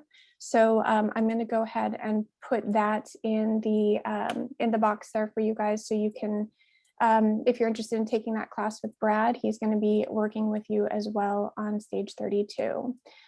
So this is just a little taste of what we do every day here at Stage 32. It's our mission to be able to bring in the top educators in the industry, as you're seeing right now with Chris. And then in addition, no matter what you are, if you're an actor, post-production, editor, director, cinematographer, we have education for you. I have personally programmed over 300 webinars and classes. We have over 1,500 hours of education taught by the brightest minds in the business right now. So that's a little bit more about that. And then in addition, you guys, RB had mentioned earlier about our development services. If you guys are producers, I do know that we have, I'm looking in the chats here, we have a lot of producers and filmmakers in here. We bring in mentors. We work with thousands of mentors from all over the world, managers, agents, producers, financiers that come in and serve as mentors on Stage 32 every single day. So we bring in anywhere between 7 to 12 people a week that exclusively look at material through the Stage 32 community and offer advice and support and their knowledge base based on what they're working on. So you can find that in the Stage 32 section under our script services right here. And so as you see, we just bring in all different production companies, management companies, you name it, from all over, distribution companies. We bring people in from all over who are either looking for new material, looking for new scripts that have produced stuff for streamers, for network, for everything. And it is, if you ever want to work directly with them and get thoughts and get feedback on some of your projects, you can work with us at any time on Stage 32. So we have been doing this now for 10 years, and we have helped launch and incubate thousands of projects through the platform. So that's a little bit on a professional level. And in addition, if you're not familiar with the networking side of the site, which RB had told you about, we do have the Stage 32 Lounge here. So that's /lounge. We have over 150,000 discussions going on about everything that you can imagine within the industry. So you can network with your fellow creatives. And as you can see, it's just the most active community and most positive community in the planet. So I just wanted to share with you guys a little bit about some stuff that's coming up here on Stage 32. We look forward to having everybody here on the site. I know the site is going slow. You guys, I keep reading the chats here. So there's just so many people on this webinar right now. So, bear with us. We just, we're seeing an influx of traffic. It will balance itself out. I know that our tech team has been working on it. And so when we do, we're going to send you guys an email at the end too, so you have the links. It's just clearly you guys have a passion for Netflix right now. So there are so many people right now. But I will make sure that we get you everything that you need, so you have all of the tools that you necessarily need to be able to move forward. So, but as we're waiting on that, I'd love, again, for you guys, I'd love to read out loud here some of the stuff that you guys are saying. Mitch is saying, thank you, Christopher and Amanda, well done, engaging and extremely helpful. Get to Australia, as I'm sure there's many more value from people from Australia. Max, well, thank you. So thank you, Amanda. Thanks for all you do. You guys, we're going to get to the Q&A. I have already, leading up to this, I have a whole bunch of questions that have come in, and Harrison, who's our education director, he and I have been working here in the background, kind of finding the most common questions that are coming up. So I promise you, a lot of the main questions will be answered during the Q&A. So don't worry about that. We will definitely make sure that that's taken care of. And then, yes, you guys, another question, I stuck this in the chat. I'm not sure if you guys saw it, but yes, you will have a recording of this. You do need to be a Stage 32 member in order to watch the recording. Keep in mind, we are the leaders in education, and we do take our privacy very seriously when it comes to our Stage 32 educators. So you will only be able to watch this inside your Stage 32 profile. And if you have not created a Stage 32 profile, takes 30 seconds. Just go to stage32.com, fill it out. It's just similar to a LinkedIn profile. And then once you're signed up, give me about like 24, 48 hours to be able to process Chris's and my recording today. And then once it's ready, I'll get it uploaded and you'll be able to watch it inside your Stage 32 account. And then the only other thing, you guys, some people are asking is if you can get the PowerPoint presentation. That will not be available as a handout. You will only be able to watch the actual recording. And I think that I've answered most of what I'm seeing in the questions for now, but I'm going to hand it back on over to Chris, and then we'll get to Q&A at the end. But thanks, guys, for being here, and hopefully everybody enjoyed a little break. Chris, I tried to do my best. I was trying, I was going to try and do a song and dance like we talked about earlier, but I didn't want to offend anybody. Just get a hula hoop. I should have gotten a hula hoop. We should have planned that out. I think should have been you, RB, and me hula hooping before we now get to part two. And I should have got some tea and honey, with this whole working at home, you're just like doing virtual chats all day. I've been talking all day. So I apologize if my voice is kind of going. No, definitely take a sip. But you guys, just to let you guys know, this part of the presentation, when I first saw it and when Chris and I first started talking about it, it is so flipping phenomenal. So get your head straight, get set. This stuff is so cool. Take notes, because I haven't seen anything like this before, and enjoy. All right, Chris, I'll be here for Q&A, and take it away. I hope it delivers, not as you say it like that. I know, right? I lifted it. I was your hype girl right there, but let's bring it home. Meaning of life.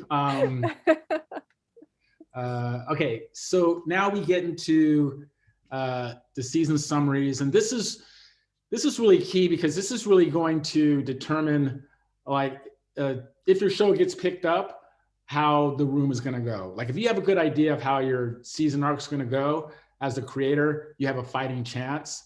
And if you don't, chances are we won't buy it. But I got to tell you, in a lot of the countries, we don't get this far, because serialized storytelling is not a big thing around the world. It's mostly film, right? So a lot of these great storytellers that have been telling film this whole time are kind of just learning how to do this. So we develop these season summaries along the way, and it could be a very involving process. So what are season summaries? just basically the character's journey from beginning to end, using the major emotional plot points. And shop speak, we say like the broad strokes, right? Like remember earlier when I said, oh my God, this writer's gonna pitch me every scene of the episode of the season. I just want the broad strokes. Just give me kind of like what's gonna happen, kind of broadly, and that'll be enough. And we'll talk about the emotional plot points that'll help you do those in an effective way. We suggest doing a season summary for each of the main characters. And depending on if the show is like, if it's a show like Breaking Bad, you can probably just do one season summary and weave the other seasons, the other story arcs of the other characters within it, because you're really going to be following one character along the way. But if it's a story where there's like multiple characters that have pretty heavy stories, you can break them out into their own season summaries. Either way is fine. They can range from a page to a page and a half. Try not to give us a 10-page season summary or a 5-page one for that matter. So my relationship with movies started with The Godfather. I was 6 years old, and my parents wanted to go see this R-rated movie, and they couldn't find a babysitter. So the plan was to dress me up in my sister, who was 2 at the time, in our pajamas, put us in the back of the Volkswagen station wagon. And I think they actually snuck us in too. That was like a trick, right? You just put the covers over us. They don't have to pay for admission. But the idea was they'd pull in and we would fall asleep and they can watch this R-rated movie. So me being 6, not wanting to pass up a chance of seeing an R-rated movie, I stuck my head out from under the covers and I watched this movie where this guy comes to this Italian wedding where all this stuff is happening. James Caan is having sex in the closet. Like that was new. And it just kind of blew me away. And I remember sitting up at one point, right? I was just like, I was engaged and I was no longer sneaking. And I remember my dad turning around, looking at me, and I thought for sure he would say, go to bed. But he just looked at me and then turned back around and gave me permission to watch this show. And it blew me away. And even though I was 6, I didn't quite understand all the adult references. I did understand this, that this man went through a change and he had to, right? Because he had to do it for his family. And I remember saying to myself, I love this. I love movies. This is amazing, the potential of it, and look at him, right? He's changed, right? He's changed into his physical being has changed. Again, this idea is that the external and the internal changes, they have to manifest themselves on a screen because this is the visual storytelling, right? Characters must change. And when they change, they grow, okay? For better or worse, and that's the experience that we grab onto. So, when I was working at NBC Studios, I got the script Sopranos. I remember the agent calling me up and saying, hey man, I got this script about a mobster. David put a lot of time into it. Tell me what you think. And so I remember reading it over the weekend and closing it. And I was just going like, I've never seen anything like this. I mean, we have to buy this. I couldn't wait to get to our Monday morning meeting and telling my boss to we have to buy this. And so we get to our meeting and Chris is like, who's read what? And I go, I got something. It's Sopranos. It's about this mobster, and he's going through a therapist, and his family, they're all messed up. And he goes, wait a minute. He's a mobster? I go, yeah, he's a gangster. It's really cool. And he goes, Chris, nobody wants to see a gangster on television. They want likable people. So remember, I worked for a broadcast network, and that was a note that we gave on a weekly basis. Well, they're not likable enough. And of course, this is a show that NBC couldn't have bought. HBO bought it, and it really changed the course of television in many, many ways that nobody could have even predicted, right? So we went from sitting in a room, okay, for 3 hours, captive audience. You pay your money, and even if it's, 63 Rotten Tomatoes or whatever it is, we'll sit there and watch it because we made the effort to go out there and watch it, right? But when you're sitting in your house and something sucks or is even average, you can turn the channel, you can go outside and play, right? So if you write something on television and people are telling their kids to go make their own food, right? And they're telling their friends, don't bother me because I got to watch, Sopranos so we can talk about it on Monday. And I'm going back way back before we had Netflix, right? Where we had to watch things at the time they were shown. And I still think that's the case, in lots of parts of the world. But again, people were driven to watch this show every Sunday night so they can talk about it with everybody during the week. And then that next Sunday, they would, wait to see what happens, right? So then you have Netflix, okay? Where all of a sudden you can watch something anytime you want it. You can watch all the episodes at once because all the episodes are given to you. And it gave agency to the viewer. So just going back to my point about if you write something where somebody's watching it at their home and they feel compelled to watch it and make excuses to watch it, I feel that that's more iconic than making a movie because it's a higher bar, right? You need to, there's more opportunities for people to do something else. But when you're in a movie, you can't go anywhere. So if you write a television show and you're making news and everybody's talking about it, I say kudos to you. And I'm not taking anything away from making a film because I know it's hard, but it's harder to make a television show because you're going from telling a story from, Godfather's on the long end, but from an average of an hour and a half to 2 hours to having to tell a story, potentially 40 hours over 40 seasons, 4 seasons, right? And so as we go out into the world, I'm talking about Netflix and making content, with filmmakers, this can be very daunting, right? Because all of a sudden you're like, well, I've never done this before. How can I sustain the story? And so I like this quote by Todd Kessler, who created Bloodline for us. Instead of focusing on individual episodes, think of the whole season as a layered 3-act story. And so if you look at this, I'm sure you've seen a version of this somewhere where you have the 3 acts. This is for film. You have your, in the climax, you have your inciting incident, your midpoint plot twist. At the bottom, you have the setup, escalation, confrontation, and resolution. And online, you'll see Act 2 just be confrontation. But I like to believe there's an escalation in that first part of the Act 2, to get to the midpoint where the character actually starts to confront, his challenges. And then, of course, you have the resolution, the denouement, and all that stuff. So what happens when you take a season and do the same thing?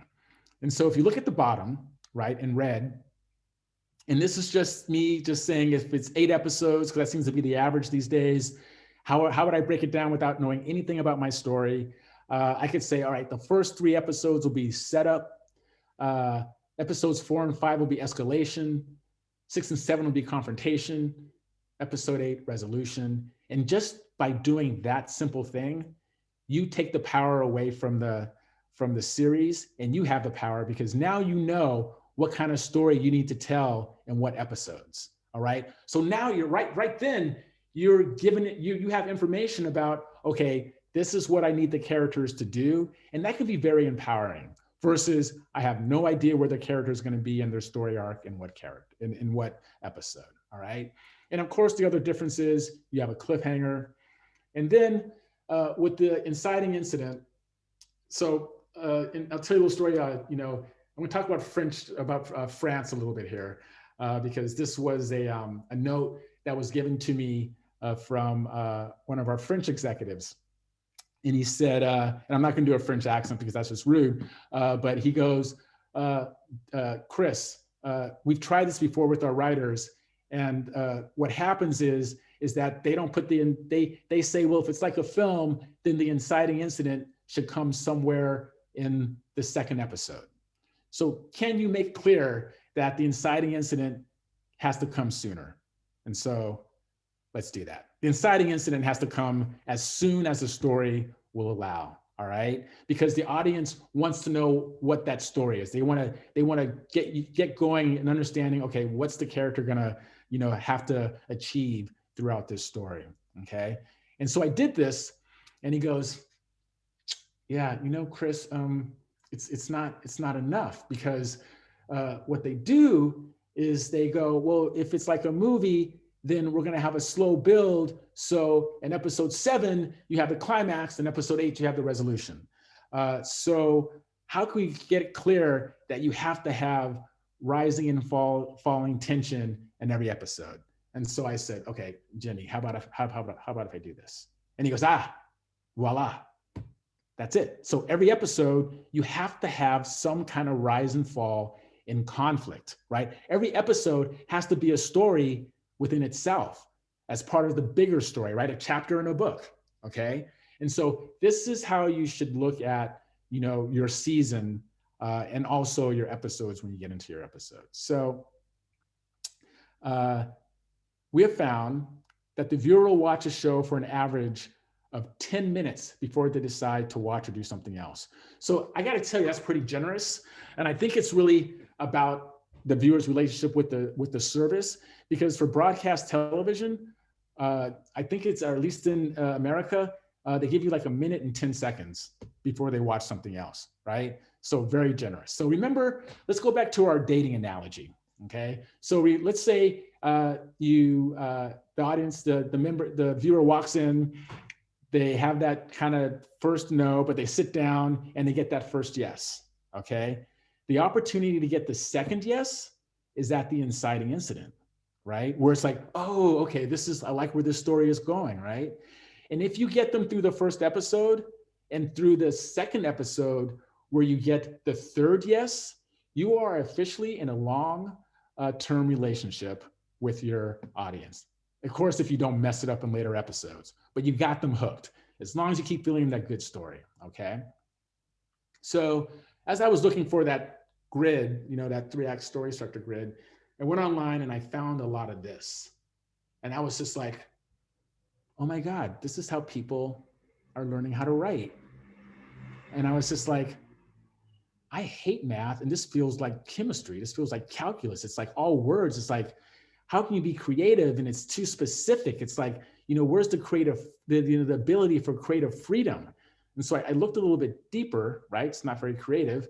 I looked a little bit deeper and I found this thing called the Dan Harmon Story Circle. And I'm pretty sure some of you have already found it, because I have discovered that some people, not a lot, have already discovered it. But this kind of really opened my eyes into how to look at story. And so if you don't know who Dan Harmon is, very successful showrunner, does Community and Rick and Morty. And he created this story circle that basically just took like the hero's journey and kind of all the, things that Aristotle and all the other, philosophers have written about story, and he just kind of put it into this simple kind of dynamic. And I like to call these things the character prompts, okay? And so let's go a little bit deeper into what the character prompts are. So the you is a very proactive noun, right? You. And I like to think it's the you because you are going to go on this journey with the protagonist, and we hope as the writer that you identify with the protagonist, right? Like it's his or her journey resonates with you in some respect. And so we meet them in a place that they know.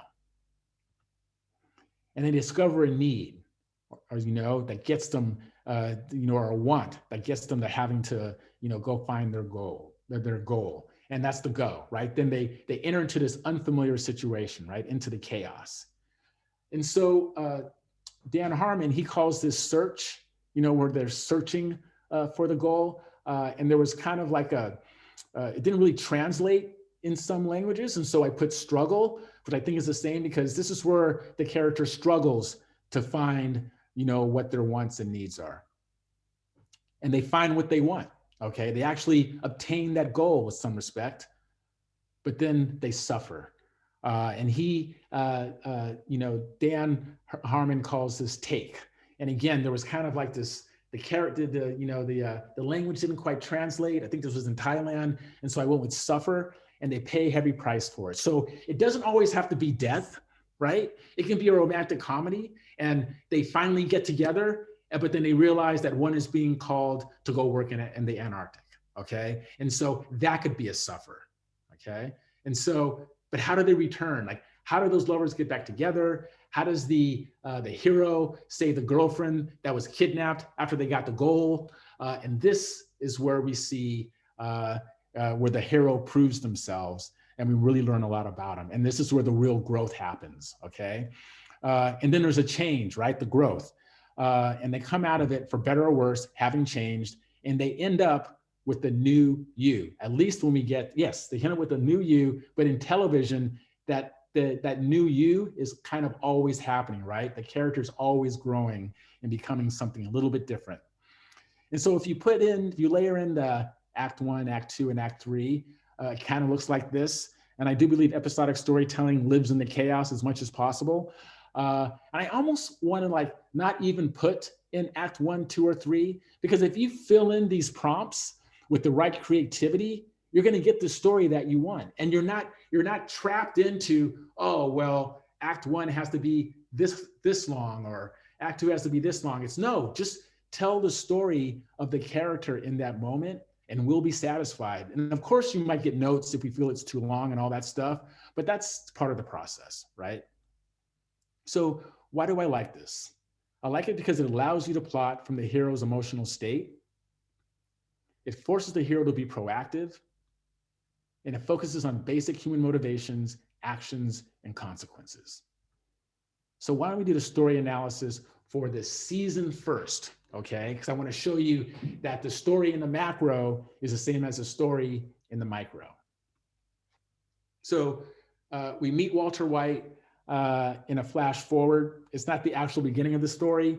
And we know we do this sometimes where it can be done in the script, or it can actually be done in the editing room when you get a cut of the pilot and you realize that, wow, him waking up in bed, then having breakfast, and then going to school, and then going to the car wash can be really boring. So why don't we steal something from, that's happening in the future that's really provocative, put that up front, and then go back, 3 weeks ago. Okay, I'm not saying that's what happened with Breaking Bad, but I've had that happen to me in my travels as a development executive.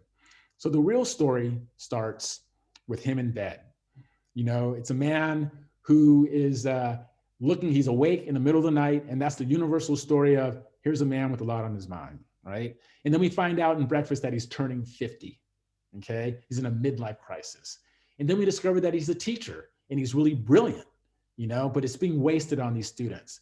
And then to add, the humiliation, he's actually working at a car wash to make ends meet, and he's washing the wheels of one of his, privileged students. And then there's a sad sex scene, which we'll talk about a little bit later, but this establishes our character like in the first 10 minutes. We know exactly who Walter is, and he is a sad man. And if he stays this way, he's going to die this way. And so we really feel for this guy because he seems like actually a really nice guy, and it seems like life just keeps giving him hits. And life does. He discovers that he has cancer, right? And he's just kind of like, doesn't know what to do. He's like literally looking out of this window at this sucky, humiliating job. And there's no dialogue here. They let the audience, fill in the blanks. And we all can, right? We all have some relationship with cancer. We've either known somebody or we fear it, right? And if you're a parent or even a child, you know that, what it's like to, leave the kids before they grow, or a kid knowing that what would it be like to lose your father to this devastating disease. And so in that moment, his boss asks him to do something stupid, and he's like, you know what? I'm out of here. Suck this. And he does what we all would like to do and quit our job. And like, I would quit my job and become an international set photographer, but losing your disc with pictures isn't as compelling as going off and selling drugs. So he goes and he basically blackmails Jesse into being a partner with them to go make these drugs. And in this season, okay, the first part of the struggle is, how do I deal with this drug dealer? Because remember the conflicts, right? The central conflicts are the drug world, the family, and the law, okay? And so I remember when I was telling a friend of mine, this guy named Jay Ferguson, I was like, hey man, this is when it first came out. He's like, hey man, you got to watch this show called Breaking Bad. It's kind of crazy. He's like, oh, that's the one about the teacher who becomes a drug dealer, right? And he's like, I don't believe it. And I go, just watch it and tell me what you think.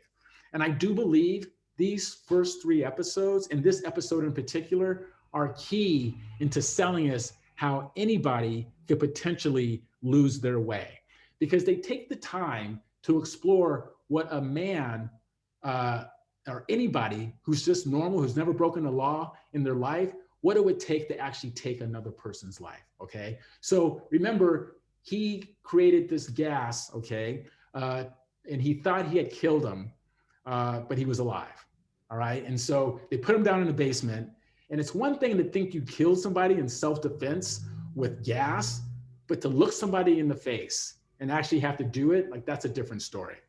And so he goes through the whole process of, how do I do it? And even writes on a piece of paper the pros and the cons, right? The cons are, the pros are he gets rid of a drug dealer, but it's bad. You know, it's like, you know, it's against the law. But the cons are, if he lets him go, he can kill his family. And the camera zooms in on that. And I remember looking at my wife going like, well, shit, he has no choice, right? He's got to kill the guy. And so that's the trick of Breaking Bad, right? Here's a guy who's doing all these evil things for the sake of his family, and you kind of forgive him because he's a nice guy, and his family has a pregnant woman, a pregnant wife, and a disabled kid. They're going to need money. So again, he kills him. And what's so beautiful about this episode is that they bookended with this flashback where he's trying to figure out the chemical composition of a human being, right? And they're trying to figure it out. And at the end of the first flashback, you know, they're like, all right, let's figure out the rest. And the last flashback, they come to this point where they're missing like 0.03% or something like that of some kind of chemical. And his girlfriend at the time goes, well, maybe that's the soul, okay? And this is after he had killed a guy. And after she says that, it comes up on a scene where he's on a bridge, he's looking out over the horizon, and we understand that he just sold his soul. He just lost his soul a little bit, that he came to a point of no return, right? Once you murder somebody. Again, I think that was brilliant storytelling. And so the family conflict is one that we're all familiar with. It's like whether to have chemo or not chemo, right? It's kind of it's a life choice, you know? It's kind of like, if I take this thing, I know it's going to be horrible because this devastating chemical just ravages the body. And he's a chemistry guy, so he knows. So, but they eventually convince him to do it because the baby's on the way and she wants him to be around as long as possible to see the baby. But that, you know, sends him into debt. And there's even an opportunity for him to get money free of charge, but he turns it down, right? And why does he turn it down? Because he's too proud. Remember we talked about those internal conflicts. Sometimes the character is their own worst enemy.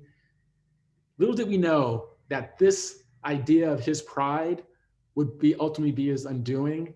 And it really comes out in spades in that last season of the series.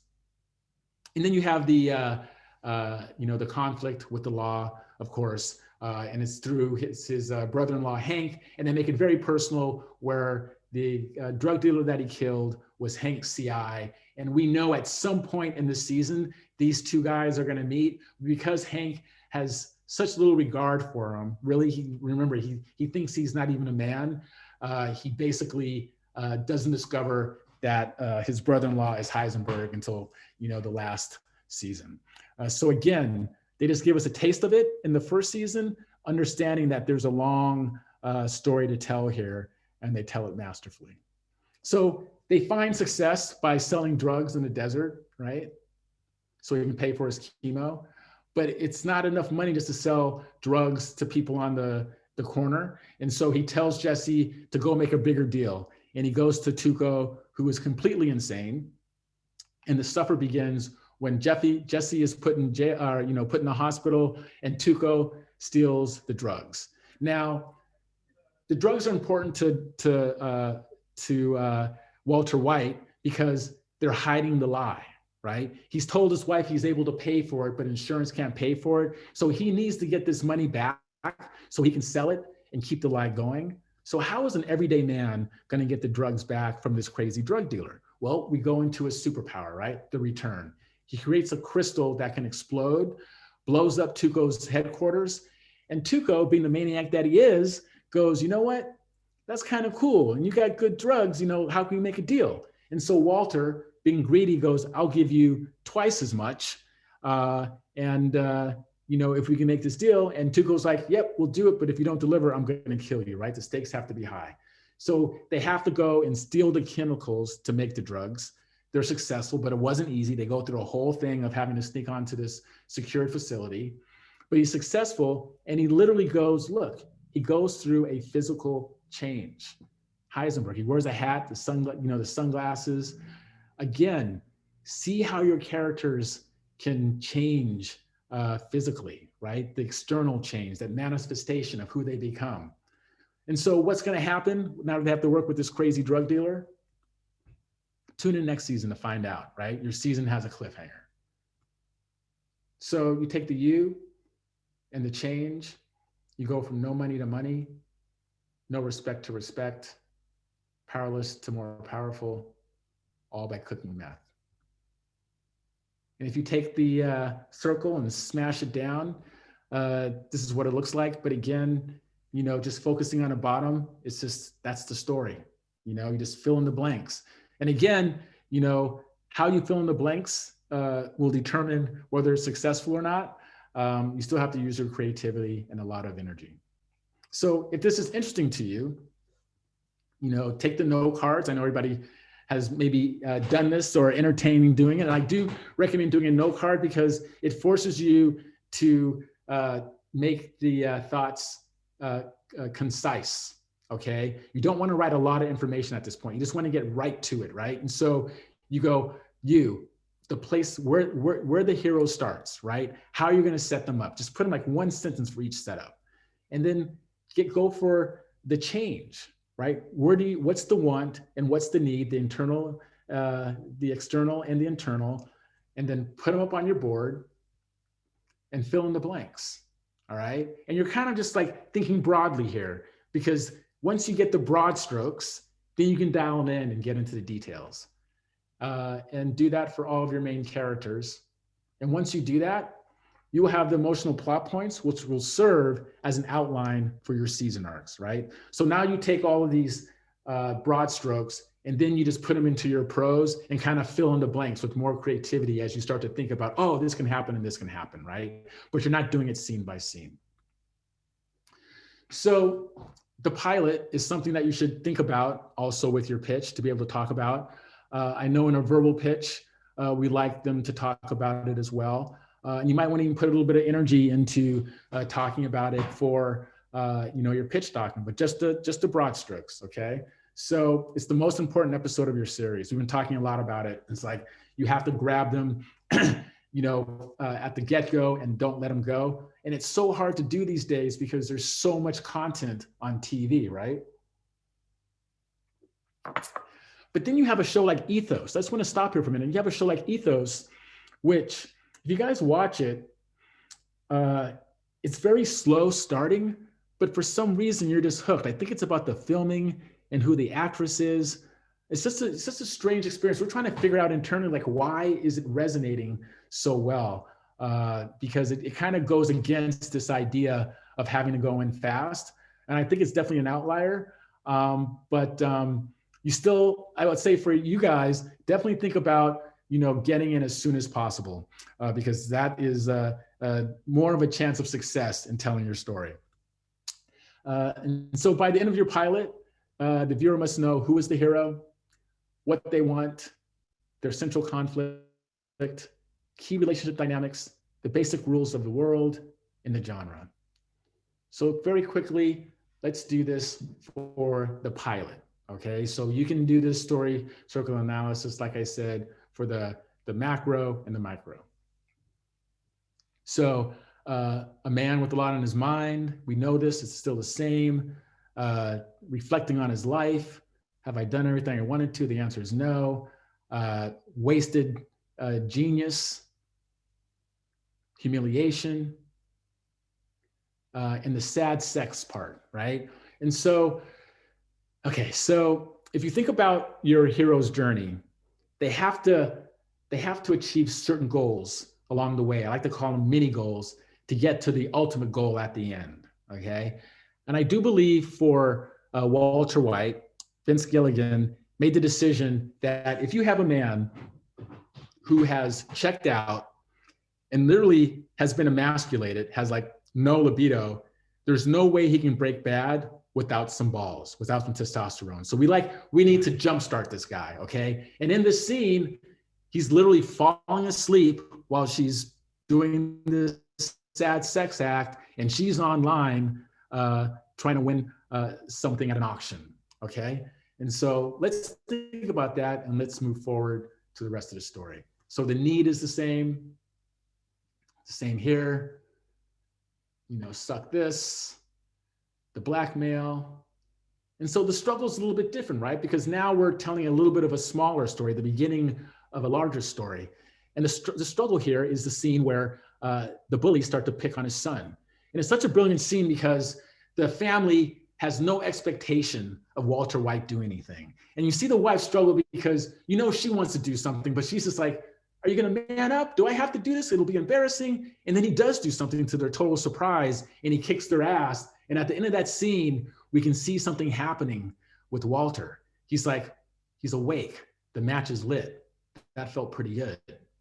All right. And the struggle is with his partner. Where do we sell the drugs? And his partner's a complete ass, right? He's immature. He doesn't want to be with them. And so that again is a struggle for our Walter White. How is he going to be successful? And he is successful because he makes that first batch.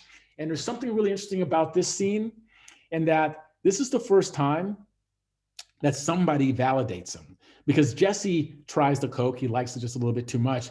And he goes, oh my God, Mr. White, you are an artist. This is brilliant, right? And you kind of get the sense that he hasn't heard that in a long time, right? Nobody's giving him a compliment. Everybody's just been kind of shitting on him this all of his life. And now he's found something that he's really, really good at. And the suffer is, again, when Jesse goes and tries and sell it, you know, Crazy 8 accuses Jesse of putting his cousin in jail, but he recognizes the quality of this crystal meth. And he says, if you guys show me how to make it, show me the recipe, I'll save you. But we kind of get the sense that once they hand over the recipe, that he's going to blow his brains out. So what is Walter White going to do? Use his magic power, create the gas, kills the guys, escapes that one thing. But we have to go back to the flash forward. The sirens are coming. They're looming on him. He even tries to commit suicide, right? But through a twist of fate, the gun doesn't go off. And we find out the sirens are the fire engines to put out the fire that they actually started when the fight first started. And then he gets this external want with the money, literally laundering it. But then that internal want. The last scene is he's in bed and they're gonna have sex. And instead of sad sex, he turns around, takes her from behind, very dominant male position. The lights go out and it's, oh, Walter. Walter's got his mojo back. That was the first step in his journey, okay? So you and the change, you go from no money to money, from emasculated to getting his libido back. And that is the arc, right? The little mini arc, the beginning of the larger arc for the pilot, all by cooking meth. And also the beginning of toxic masculinity in our cinema. So you smash the circle down and it looks something like this. And again, the struggle's a little bit long here, but it tells a compelling story and we go along with it. So the final chapter to this presentation are just the potential episodes. And basically it's just asking some more questions. What is the main goal of your character for the season? You already know this because you did the story questions. Based on your research and what you know about the character, what are the mini goals required for success? You want to find as many as possible because those mini goals are going to be the engine that drives your story with the episodes. What are the potential barriers to success for your characters? Again, more barriers, the better. That makes sense. Don't go too crazy. And list as many ideas as you can and pick the top 8 or 10. And they only need to be 1 or 2 sentences, okay? And so by doing this exercise, by getting as many ideas as possible, when you come to Netflix, chances are they're going to ask you to front load the season with more story to keep the audience hooked, okay? And so a lot of times our writers get nervous because they're afraid they're going to run out of story. But if you've done the exercise of thinking about a lot of stories, you know you have a couple of episodes in your back pocket that you can bring up and help fill out the rest of the season. So I'm not going to read all of this. I'm just going to show you what it would look like down on paper. Episode 1, 2, 3. And what do you notice? Walter, Walter, Walter. What does that mean? Walter's driving the story, right? That's it. That's a character-driven series. And we would get this. And this would be, it's almost like a beat sheet for you. So when you go into the writer's room and you have your room of writers, you go like, all right, you guys, this is what I'm thinking about episode 1. And you start breaking that story and you're off to the races. So I want to end on the blank page because this is the job, right? And this is why I love writing, because it's like, you guys have to wake up and you have to put words on this page to make us, to entertain us. And with all due respect to all the creative people who are involved in this process, this is the first original part of the whole machine. Without writers, you have nothing, okay?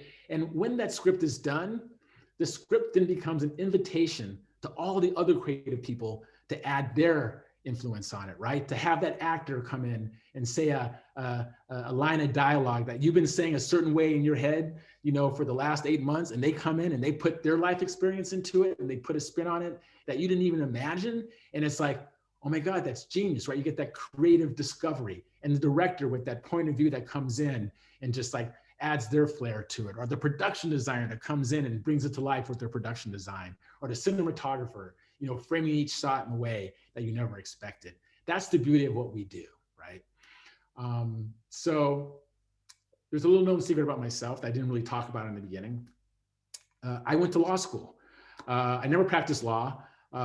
In fact, after my first year of law, I realized that after talking to a bunch of lawyers and telling me not to be a lawyer, that I didn't want to be a lawyer. But I did want a job. But I decided that I was going to try and break into Hollywood. So I networked to break into Hollywood while I was finishing law school. And so when I finished, I didn't tell my dad that this was the plan. And so I told him that I was going to go work at NBC because I want to, you know, make movies. And he was really pissed off. I was surprised by how pissed off he was because I paid for it. And his whole concern was that Hollywood is a very risky place to be involved in. And he was basically worried that I would be living at his house for the rest of my life, I think, deep inside. But when I told him I had a job at NBC in a parking spot, he kind of, and health insurance, he kind of relaxed. And then so he said, see, look,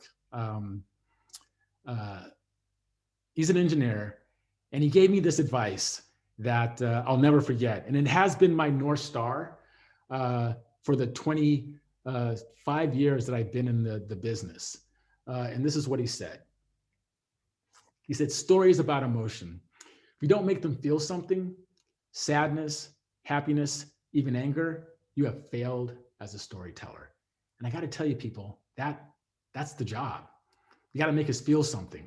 If you're not making us feel anything, it might be a movie, it might be a television show in theory, but it's not an experience, right? You won't have my wife talking to the screen about what a character did and how pissed off she is that they actually did that. When I worked on ER and she met Eric LaSalle, she was pissed off at him for, you know, neglecting his mother. He was like, wait, I'm just the actor. So like, that is the power that you have, right? To create that connection with people in the world who are so desperately looking for something to take their mind off of what's going on around them. The pandemic was a revelation to us. We discovered that content was a utility, right? We got like 60 more million subscribers during the pandemic, and we thought that we would lose them. I know we're still in it, but like there is no sign of people letting up. People are like, we need stories to fill whatever it is we need to help us get through the day. So I'll finish with this one other quote from Kurt Vonnegut. Be a sadist, no matter how sweet and innocent your leading characters, make awful things happen to them in order that the reader may see what they are made of. And with that, I'll leave you with one last challenge. Go create. Thank you for your time. And maybe we can find out what show was trending with you all when we asked that question at the beginning.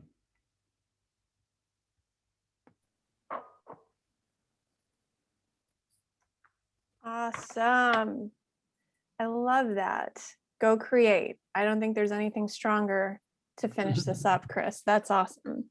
Thank you. All right. So yeah, I'm gonna read out loud what was trending. I mean, first of all, you guys, round of applause for Chris. I mean, this is a fantastic presentation. So type in, you know, if you want me to read anything out loud to him, you know, type in your comments on that.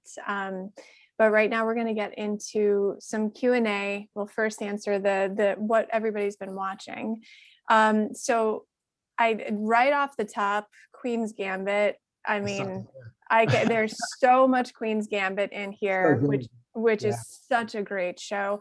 And the story is such an inspiring story. I mean, that was 30 years in the making. And we oftentimes on Stage 32, you know, we've created this community to be able to inspire and motivate and keep people in the game, you know, so 30 years, but it can get done.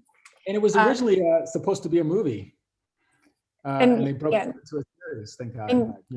Absolutely. And, you know, and you have to be patient. You have to be open and patient. We've got a ton of Bridgerton in here. I think that's the #1 show right now. I think it was over 80 million households have watched it, crazy. Which is incredible. I've got some kind of poking fun ones in here of Tiger King, which again, I think we all have you guys watched something since then? I know. So let's see. So we've got Schitt's Creek on here. That's done pretty well here. We've got Schitt's Creek was good. We went through that during the pandemic. The Crown, fourth season was good. Flight Attendant. People are tending to love Flight Attendant. I think, Mandalorian's in here. Stranger Things. Let's see, we've got a lot of Stranger Things. Succession. I'm not seeing Succession in here. I'm seeing a lot. Awesome. I'm seeing it fly down here. Oh, are you seeing it fly? Okay. I'm looking up earlier. There was a ton of Lupin in here, and you guys, if you have not seen Lupin, highly recommended. Lupin, French, with subtitle with English dub. It's fantastic. So get use of flashbacks with that. Yeah, absolutely. Ozark. We've got some Ozarks in here. Great. Yeah. So I think we've got a lot of great shows here. I'm trying to see if there's anything else that sticks out. I got a kick out of that Tiger King one for sure. All right, awesome. So I want to be able to get to some questions, you guys. You know, Chris, this has been fantastic. I'll save the comments of the praise towards the end. But everybody has typed in here. So this is kind of I've noticed two main questions that have kind of come up throughout the presentation. So this is going to be I guess I'm going to kind of make a hodgepodge of the two questions. First main one that I'm seeing coming up here is, can you explain what Netflix is looking for in terms of like how to mold a show, like what type of content is Netflix looking for, and then does that change in different regions, because we do have you know, people here internationally? Yeah. So I'll answer that question by saying, has anybody watched Netflix lately? There's all kinds of stuff on there, right? And so I'll just say, I'll put it this way: we don't know what we're looking for, but we know when we find it. You know, it's not an algorithm like people think. What we decide to make is purely done on instinct. So Unorthodox is a really good example of a show. Like, that wasn't a show we were looking for, but it was a book, a German book. You know, the executive had read it and really enjoyed it. And making that show was a strategy bet for us. You know, we were like, well, are people really going to resonate with this girl? Where it's like, well, it's not a lot of money. Let's see what happens. But the executive just said, this is a good story. I just know we just have to make it because it's a good story. So we make it, and then it takes off, and it's a success. And it's like, it's won Emmys, and now it's up for, you know, the Golden Globes. And again, I'll say, you say, what is Netflix looking for? I know they weren't looking for a show about chess, right? And so what I like to tell people is, don't try and guess what Netflix is looking for or what their audience wants to see, because that's just a moving target. You'll never hit it. Just write the story that moves you, and resonates with you, and then pitch it. And people will either want to do it or not want to do it. I know it hurts your heart, but those are the shows that get picked up, and they become successful. I know it's not science, but you know what? Creativity is not science. It's just Peter Roth at Warner Brothers used to say, it's like, all we can do is develop the scripts to the best of their ability and like produce the hell out of them, and then it's out of our hands, right? Then the public decides whether it's a success or not, and we can market it, but if they don't like it, they don't like it. So it's what it is. Well, and what's interesting is you and I were talking yesterday, even in the case of like Lupin, you have some universal themes, the story of a father and a son, and, a drive and a passion and Yeah. a legacy of bringing, making your father proud.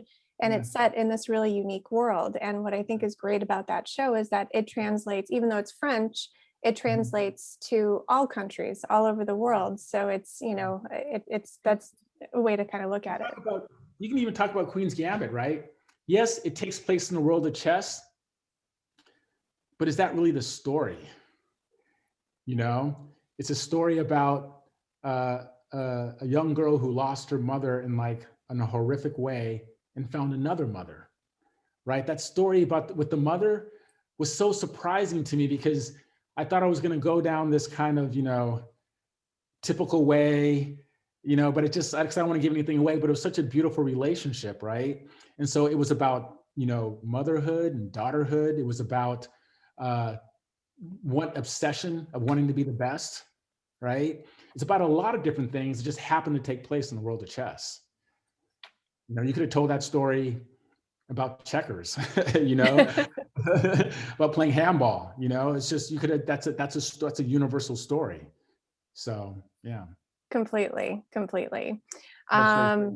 Yeah, definitely. And then now the second question that I have seen thousands of times come up here is, how does someone pitch to Netflix? Yeah.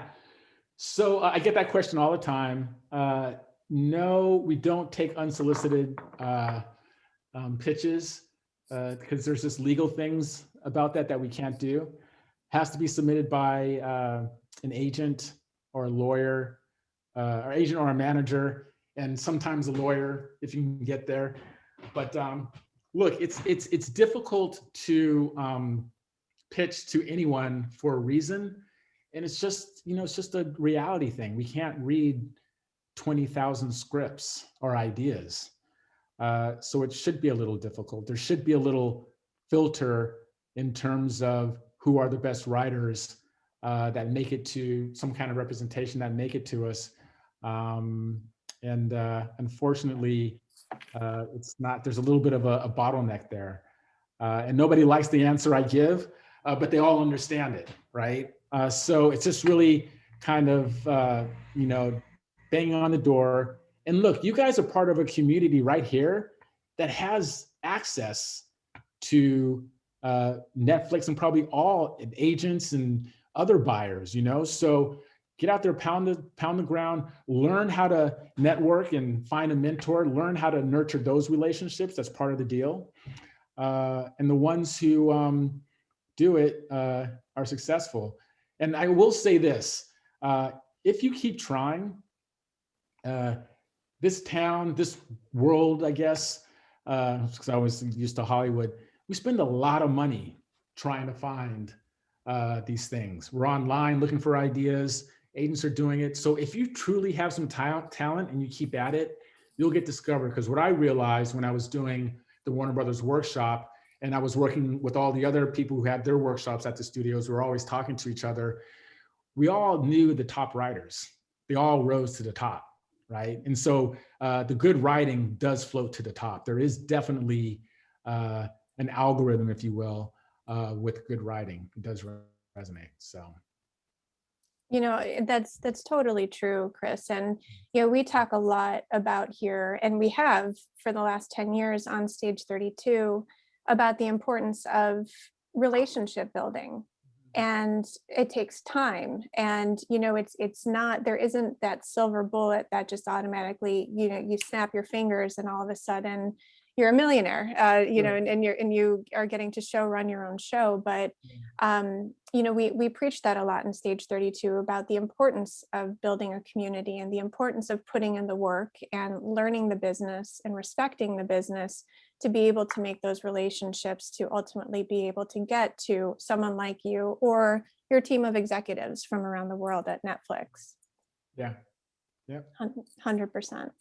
All right. So one of the questions that I have here, this one is from Stephanie, and Stephanie wants to know, do you need to have intellectual property in order to pitch a project to Netflix, or are you looking for original ideas? I'm looking for original and IP. We're looking for it all.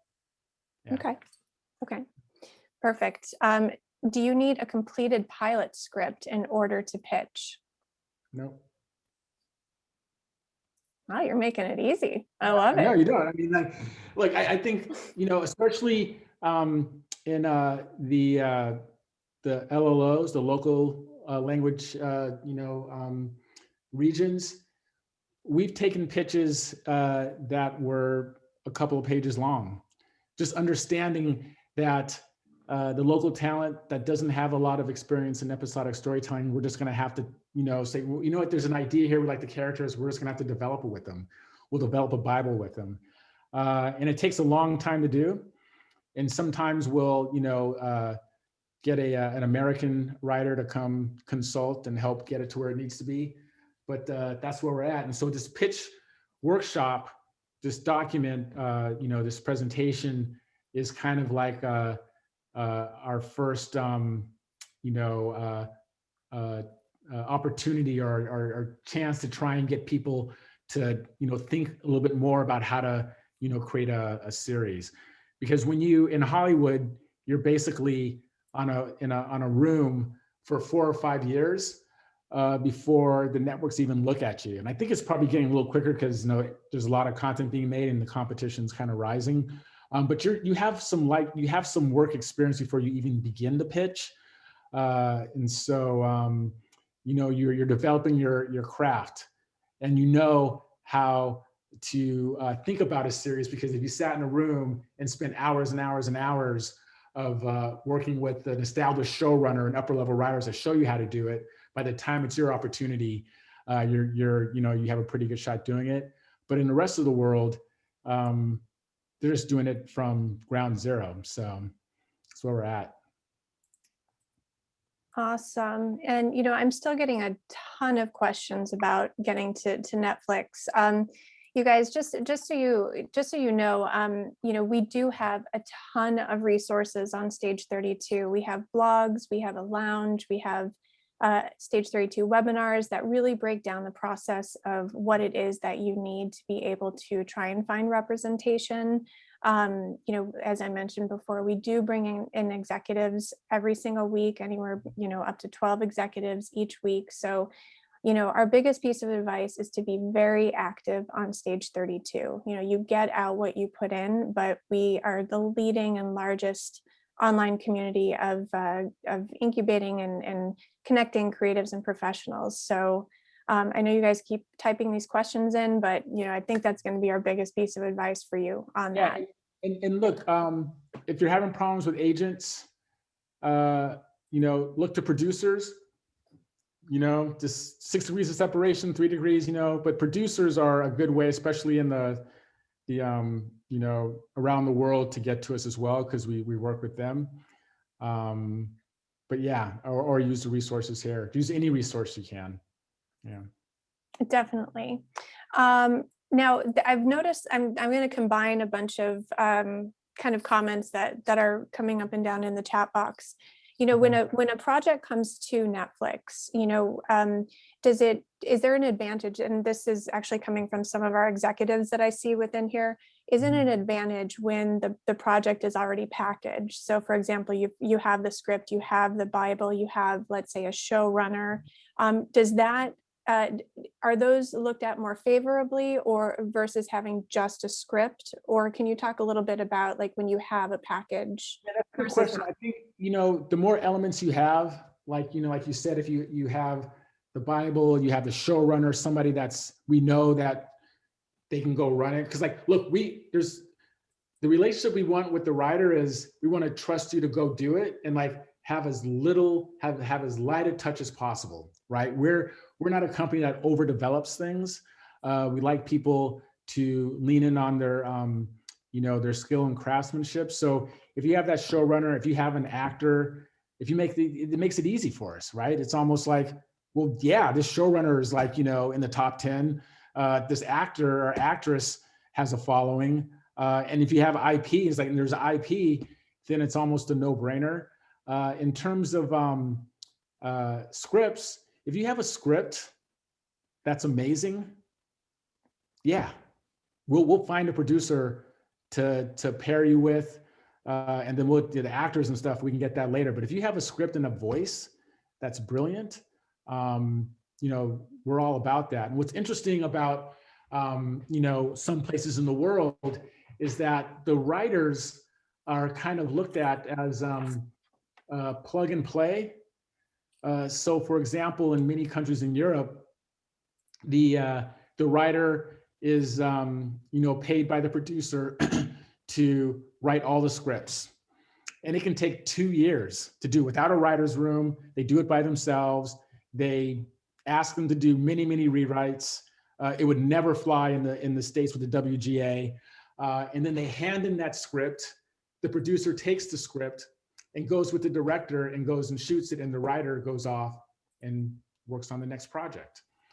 So for us, that's a little, for Hollywood, that's a little alien to us because we believe that the writer's voice and the vision is what really drives the show, which makes it specific, right? So we're trying to get writers to understand in a lot of these countries that you have the voice, and that's what we're trying to tap into. And not having done it for generations, it's just going to take a little bit of a learning for writers to understand how important that is, and the producers as well. Definitely. Okay, this is a great question from Martin, and Martin wants to know, he's heard that, I'm going to kind of paraphrase this.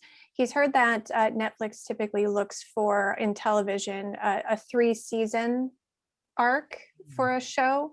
Are you open to more than 3 seasons, or can you talk a little bit more about what you guys might look for that? I haven't heard that, to be honest. I was always under the impression that we try to get as many seasons as possible from a show, especially if it's popular. So I haven't heard that one. So I guess the answer to that is the story will end when we think it's ending, right? If you're the creator and you think there's only 3 seasons and you come in saying that, we're like, all right, that's cool. Beginning, middle, end, we're about that, right? Or if you don't know how many seasons there are, that's fine too. A lot of people ask this question, do I have to know how the series ends?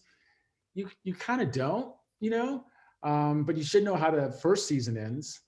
Did I say season or series? If you don't have to know how the series ends, but you should know how that first season ends, and you can discover. But I think, using Breaking Bad as an example, I think Vince Gilligan had an idea where he wanted his character to end up.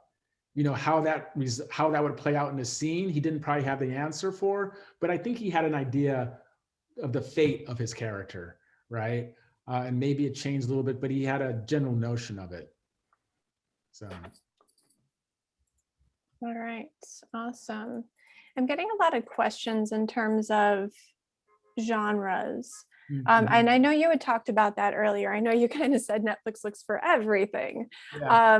But can you be a little bit more specific? Because I know that there are probably writers in here that might work in, horror, or they might work in comedy, or filmmakers that work in different types of genres. So can you talk a little bit more about kind of what appeals? Yeah, I would just say make it character driven. You know, we look for all genres, but just make it character driven. Stranger Things, perfect example. You know, it's basically a horror show, but it's all about the characters, right?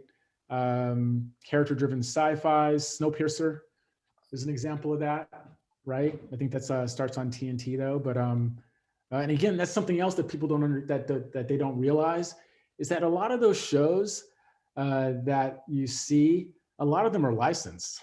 You know, Breaking Bad was a cable show, and it does well for us. But people like, you know, and that satisfies all the Netflix essentials. I like to say the Netflix essentials are really everybody's essentials, but it's neatly packaged on Netflix because of the user experience and how easy it is to go from one episode to the other. But I just say any genre that has great characters that are layered has a shot. And so if your thing is sci-fi, then pitch us that story. That's compelling. What we have found though, there are some genres that don't work. So like genres that are in the future and that are dim don't do well for the most part. So we probably won't make any more of those. I forget the series about the guy. Oh, what was it? It was in the future. And That guy in that. They could swap bodies. Somebody's gonna, oh yeah, Alter Carbon. Right. Yeah. So that was a show.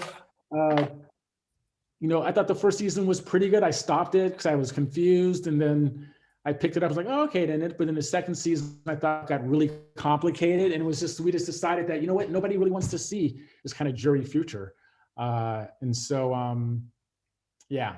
So, but again, don't let that dissuade you. If you have a story that you want to tell, then that's probably the story you should tell. Because if you try and tell a story you don't want to tell, that you think somebody else is going to want to tell, it's probably not going to be very good at the end of the day.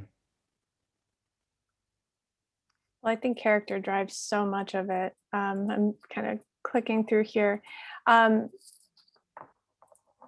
Can you, actually, this is kind of interesting. Robert wants to know, can you talk a little bit about the universe for a show? The universe? Mm-hmm. That's kind of I think that was kind of getting into that with the mythology of the show. Yeah, whatever your universe is, you have to basically set up the rules of the universe. What is and I would say, what are you trying to say about this universe, right? Because if you were talking about genre and sci-fi, the best genre, the best sci-fi stories are telling a story of something that's happening today. So Handmaid's Tale, I think, is a pretty good example of a universe that's, kind of pretty close to that could happen, right? It's kind of scary, misogyny and all that. But the universe is something where I would bring a lot of references, pictures to kind of sell what you're trying to accomplish. Maybe even write the script to give them a sense of what that is. I think the more established writers have an opportunity just to come in and just sell a universe, because if they have like a track record of doing stuff. But if you're just starting out, I would definitely take a shot at writing the script to really sell, so we can see what it's all about. I love that, because it's hard to explain, something that's in your head, trying to visualize that to someone for the first time. I think that's great advice. I love this question, and I think this is for a lot of creators that are tuned in. And this one's from Bruce, and he says, what are the chances to direct or show run your show as a first-time creator? Probably higher in the local language originals.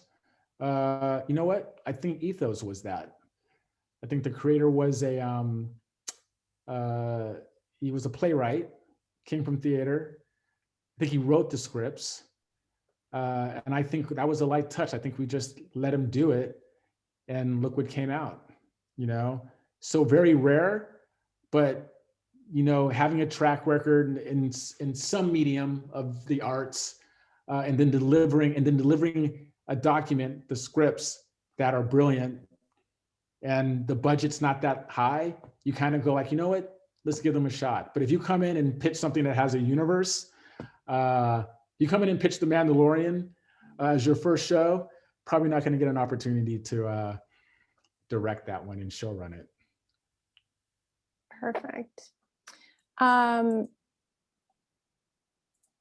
All right, I like this one. And I'm just going to ask maybe a couple more questions here, and then we're going to finish on up here. Can you talk a little bit about, we talked about the pitch document in length, and now, more than anybody, with the pandemic, a lot of pitching is not being done in the room anymore. Right. Everything's being done on Zoom. Right. So can you talk a little bit about the difference between like a pitch document that is like describing the series versus like a pitch deck that you might be showing on Zoom when you're actually in a pitch to a Netflix executive?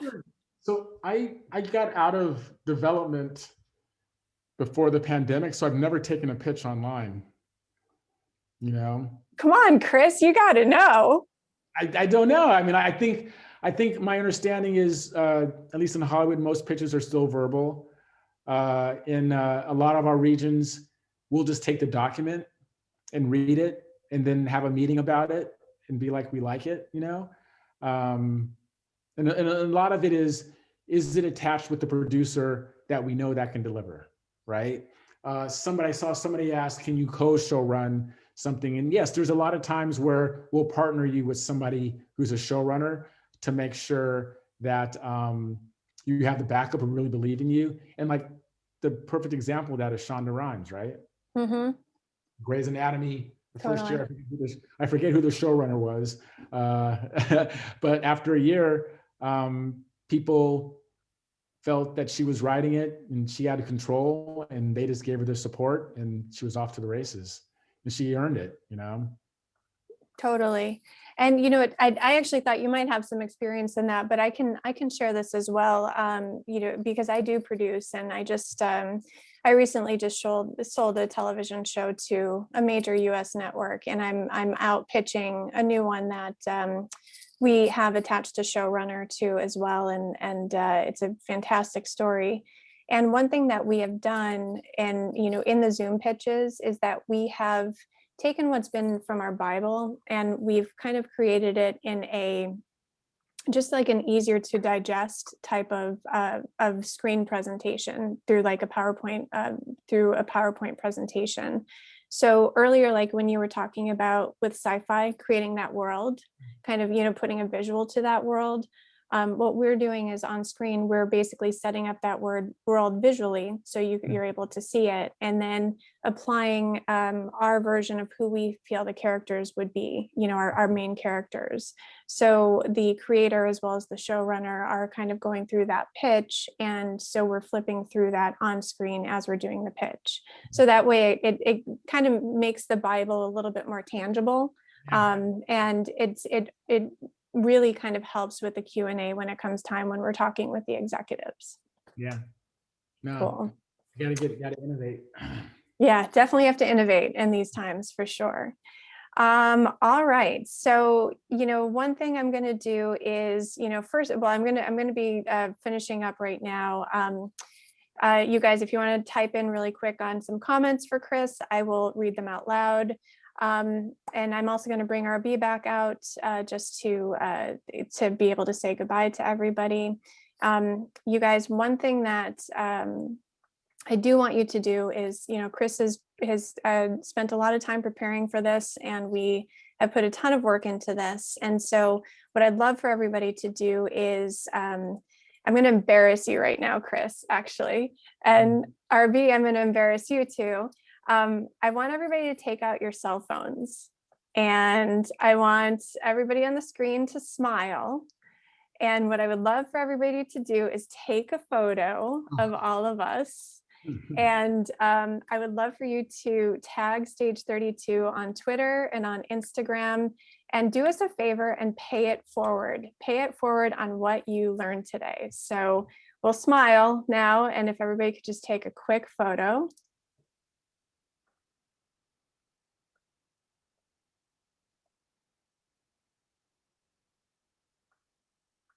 All right, awkward, awkward, awkward. Well, that way at least we're, our lips aren't moving. Pay it forward, you guys.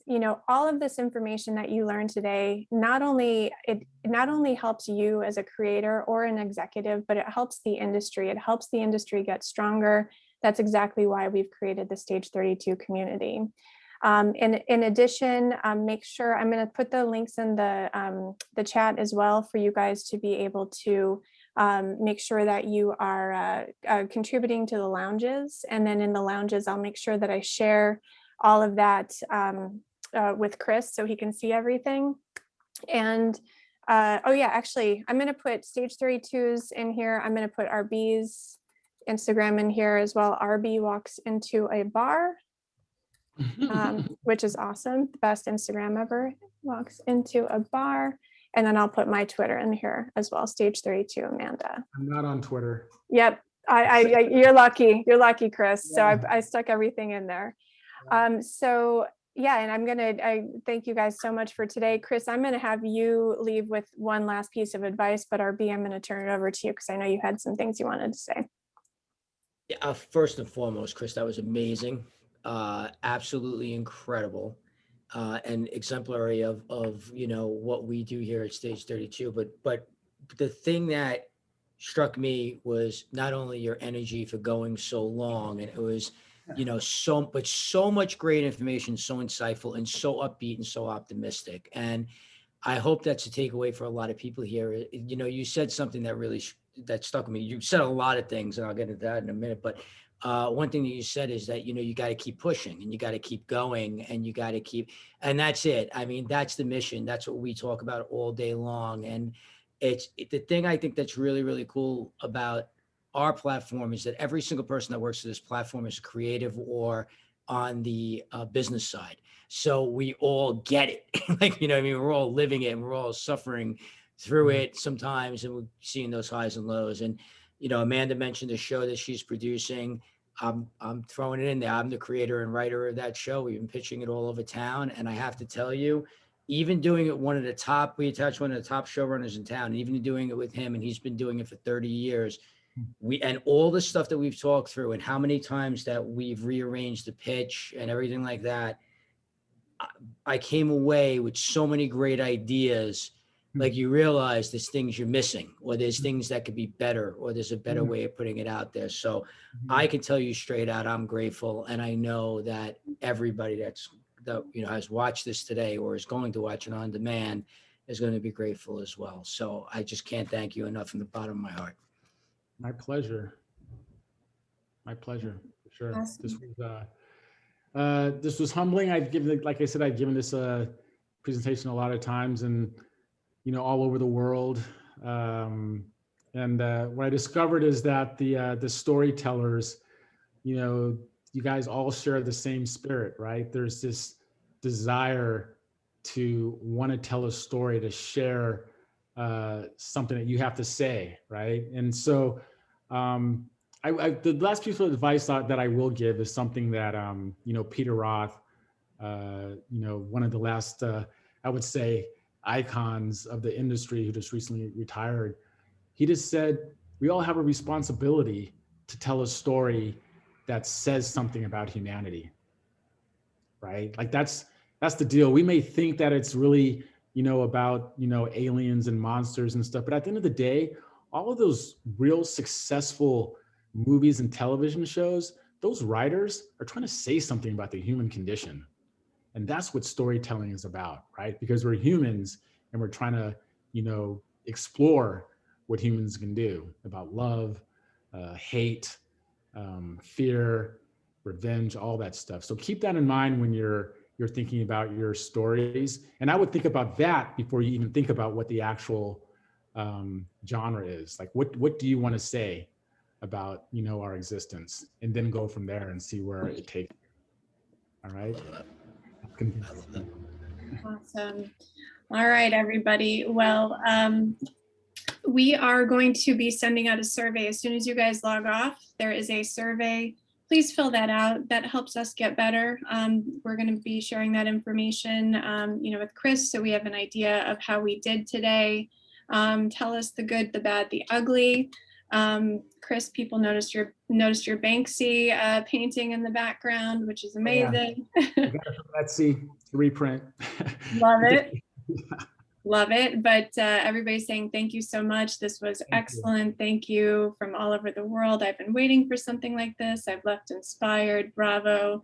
Hello from Italy. Amazing. 100% love it. Congratulations. I hope you could hear our applause. So Can I Thank just say one more last thing? I want to just thank this audience who, so many of you in this audience have paid it forward over the last 2 weeks since we announced this, last week and a half or so since we announced this, by sharing this webcast with your community, this webinar with your community, with your social communities, with some of you, your cast and crew. One person sent out, I think, 6,000 LinkedIn in-mails about it, which I thought was incredible to people, because they, people they're connected to in the business. And all I could ask from you guys is, if you got value out of the day, to continue to pay it forward, invite people to help us strengthen the community on Stage 32. As we like to say, the more members in the community, the more opportunity, and the more opportunity, the more success stories. And we all need to find our tribe. This is a collaborative business, and that's why the platform exists. So just thank you to everybody who has paid it forward already, and for coming here today and embracing your creative spirit. Cool. all All right. right, guys. Bye. Wherever All you are right. in the world. Thank you, Chris. Thanks, everyone. We'll see you all on Stage 32. Bye, everyone.